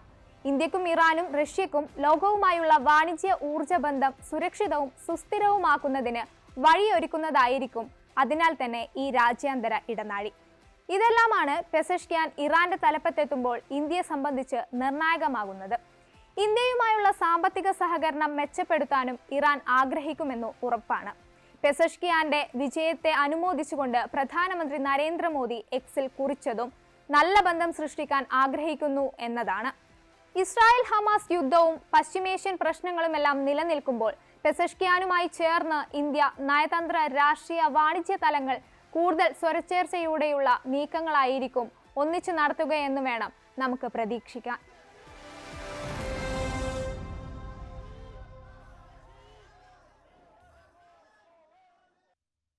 ആയിഷത്തുൽ ഷംനയുടെ റിപ്പോർട്ടാണ് കണ്ടത്. റഷ്യൻ സേനയുടെ കൂടെയുള്ള ഇന്ത്യക്കാരെ തിരിച്ചയക്കാൻ ധാരണ. പ്രധാനമന്ത്രി നരേന്ദ്രമോദിയും റഷ്യൻ പ്രസിഡന്റ് വ്ളാദിമിർ പുടിനുമായുള്ള കൂടിക്കാഴ്ചയിലാണ് ധാരണയായത്. യുക്രൈന്റെ പരമാധികാരം റഷ്യ അംഗീകരിക്കണമെന്ന നിർദ്ദേശം ഇന്ത്യ മുന്നോട്ട് വയ്ക്കുമെന്നാണ് പ്രതീക്ഷിക്കുന്നതെന്ന് അമേരിക്ക പ്രതികരിച്ചു. വിവാഹത്തിന് മുമ്പ് മാധ്യമങ്ങളെ കണ്ട് ആകാശ് അംബാനിയും പിതാവ് മുകേഷ് അംബാനിയും. ഹൽദി ദിനത്തിലാണ് ഇരുവരും മാധ്യമങ്ങളെ കണ്ടത്.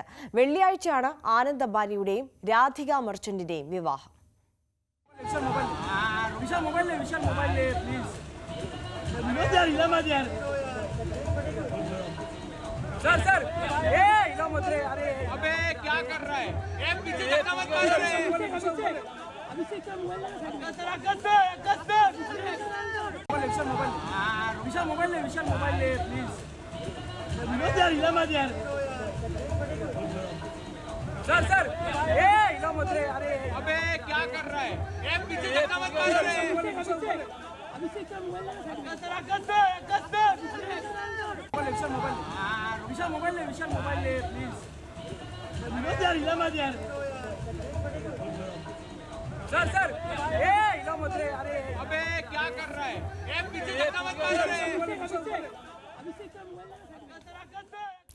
ജൂലൈ 12-നാണ് അപ്പോൾ അനന്ത് അംബാനിയുടെയും രാധിക മർച്ചന്റിന്റെയും വിവാഹം നടക്കുന്നത്. അപ്പോൾ അതുമായി ബന്ധപ്പെട്ടിട്ടുള്ള പ്രീ വെഡ്ഡിംഗ് സെറിമണിയൊക്കെ ഒരുപാട് ആഘോഷിച്ചു. അതുമായി ബന്ധപ്പെട്ടിട്ടുള്ള കാഴ്ചകളൊക്കെ തന്നെയാണ് സോഷ്യൽ മീഡിയ നിറയെ നമുക്ക് കാണാൻ സാധിക്കുന്നത്. വലിയ അത്യാഡംബരമായിട്ടുള്ള ആഘോഷ ചടങ്ങുകൾക്കാണ് രാജ്യം സാക്ഷ്യം വഹിക്കുന്നത്. എന്തായാലും നമുക്ക് ഈ ഒരു ദിവസത്തെ പ്രധാനപ്പെട്ട വാർത്തകൾ ഒറ്റ നോട്ടത്തിൽ ഒരിക്കൽ കൂടി പരിശോധിക്കുകയാണെങ്കിൽ നമ്മൾ തുടക്കത്തിൽ സൂചിപ്പിച്ചതുപോലെ തന്നെ മഹാരാഷ്ട്രയിൽ കനത്ത മഴ തുടരുകയാണ്. ഇനിയും കനത്ത മഴ തുടരുമെന്നുള്ള മുന്നറിയിപ്പ് തന്നെയാണ് നിലവിൽ ഉള്ളത്. കഴിഞ്ഞ ദിവസം ഈ മഴയിൽ ഒരു മരണം സ്ഥിരീകരിക്കുന്ന സാഹചര്യം ഉണ്ടായിരുന്നു. അതീവ ദുർഘടമായ സാഹചര്യത്തിൽ കൂടിയാണ് ഇപ്പോൾ മുംബൈയിൽ കാര്യങ്ങൾ നീങ്ങിക്കൊണ്ടിരിക്കുന്നത്. അതേസമയം ജമ്മു കാശ്മീരിലെ കത്വയിൽ ഭീകരരുമായി ഉണ്ടായ ഏറ്റുമുട്ടലിൽ 5 സൈനികർക്ക് വീര്യമൃത്യു സംഭവിച്ചു. മറ്റൊന്ന്, പ്രധാനമന്ത്രി നരേന്ദ്രമോദി റഷ്യയിലാണ്. ഇന്ത്യ റഷ്യ വാർഷിക ഉച്ചകോടിയിൽ പങ്കെടുക്കാനാണ് അദ്ദേഹം അവിടെ എത്തിയിരിക്കുന്നത്. അദ്ദേഹം റഷ്യൻ പ്രസിഡന്റ് വ്ളാദിമിർ പുടിനുമായി ഒരു കൂടിക്കാഴ്ച നടന്നു കഴിഞ്ഞിരിക്കുന്നു. അതിൻ്റെ കാര്യങ്ങൾ ആണ് നമ്മൾ നേരത്തെ സംസാരിച്ചത്. എന്തായാലും റഷ്യയുടെ പരമോന്നത ബഹുമതിയായ ഓർഡർ ഓഫ് ആൻഡ്രൂ മോദിക്ക് സമ്മാനിക്കുകയും ചെയ്യും. എന്നാൽ അതേസമയം മോദി മണിപ്പൂർ സന്ദർശിക്കാത്തതിനെതിരെ വലിയ പ്രതിഷേധം അത് നേരത്തെ തന്നെ പ്രതിപക്ഷം ഉയർത്തിയിരിക്കുകയാണ്. ഇപ്പോൾ അദ്ദേഹം മോസ്കോയിലേക്ക് പുറപ്പെട്ട ഒരു സാഹചര്യത്തിൽ അതുകൂടി വലിയ ആയുധമാക്കാനുള്ള നീക്കമാണ് പ്രതിപക്ഷം ഈ ഘട്ടത്തിൽ മുന്നോട്ട് വെക്കുന്നത്. ഇനി നമ്മൾ സംസ്ഥാന രാഷ്ട്രീയത്തിലേക്ക് നോക്കുകയാണെന്നുണ്ടെങ്കിൽ ഇന്നത്തെ ഈ ഒരു ദിവസം വലിയ ചർച്ചയാകാൻ പോകുന്നത് PSC കോഴ ആരോപണം ഭരണപക്ഷത്തിനെതിരെ വലിയ വിഷയം വിധേയമാക്കും പ്രതിപക്ഷം. അതേസമയം ഈ കൂടോത്രവുമായി ബന്ധപ്പെട്ടിട്ടുള്ള വാർത്തകളുണ്ട്, അതിൻ്റെ അന്വേഷണം പുരോഗമിക്കുന്നുണ്ട്, അത്തരത്തിലുള്ള വാർത്തകളുണ്ട്. കൂടാതെ ഇന്ന് BJP വിശാല നേതൃയോഗം തിരുവനന്തപുരത്ത് ചേരുകയാണ്. അപ്പോൾ അതുമായിട്ടൊക്കെ ബന്ധപ്പെട്ടിട്ടുള്ള പുതിയ വിശദാംശങ്ങൾ, അപ്ഡേറ്റുകളെല്ലാം നമുക്ക് വരും മണിക്കൂറിൽ ബുള്ളറ്റിനുകളിൽ കാണാം. അപ്പോൾ പ്രേക്ഷകർ ന്യൂസ് 18 തുടരുക. എല്ലാവർക്കും ഒരിക്കൽ കൂടി നല്ലൊരു ദിവസം ആശംസിക്കുകയാണ്. നമസ്കാരം.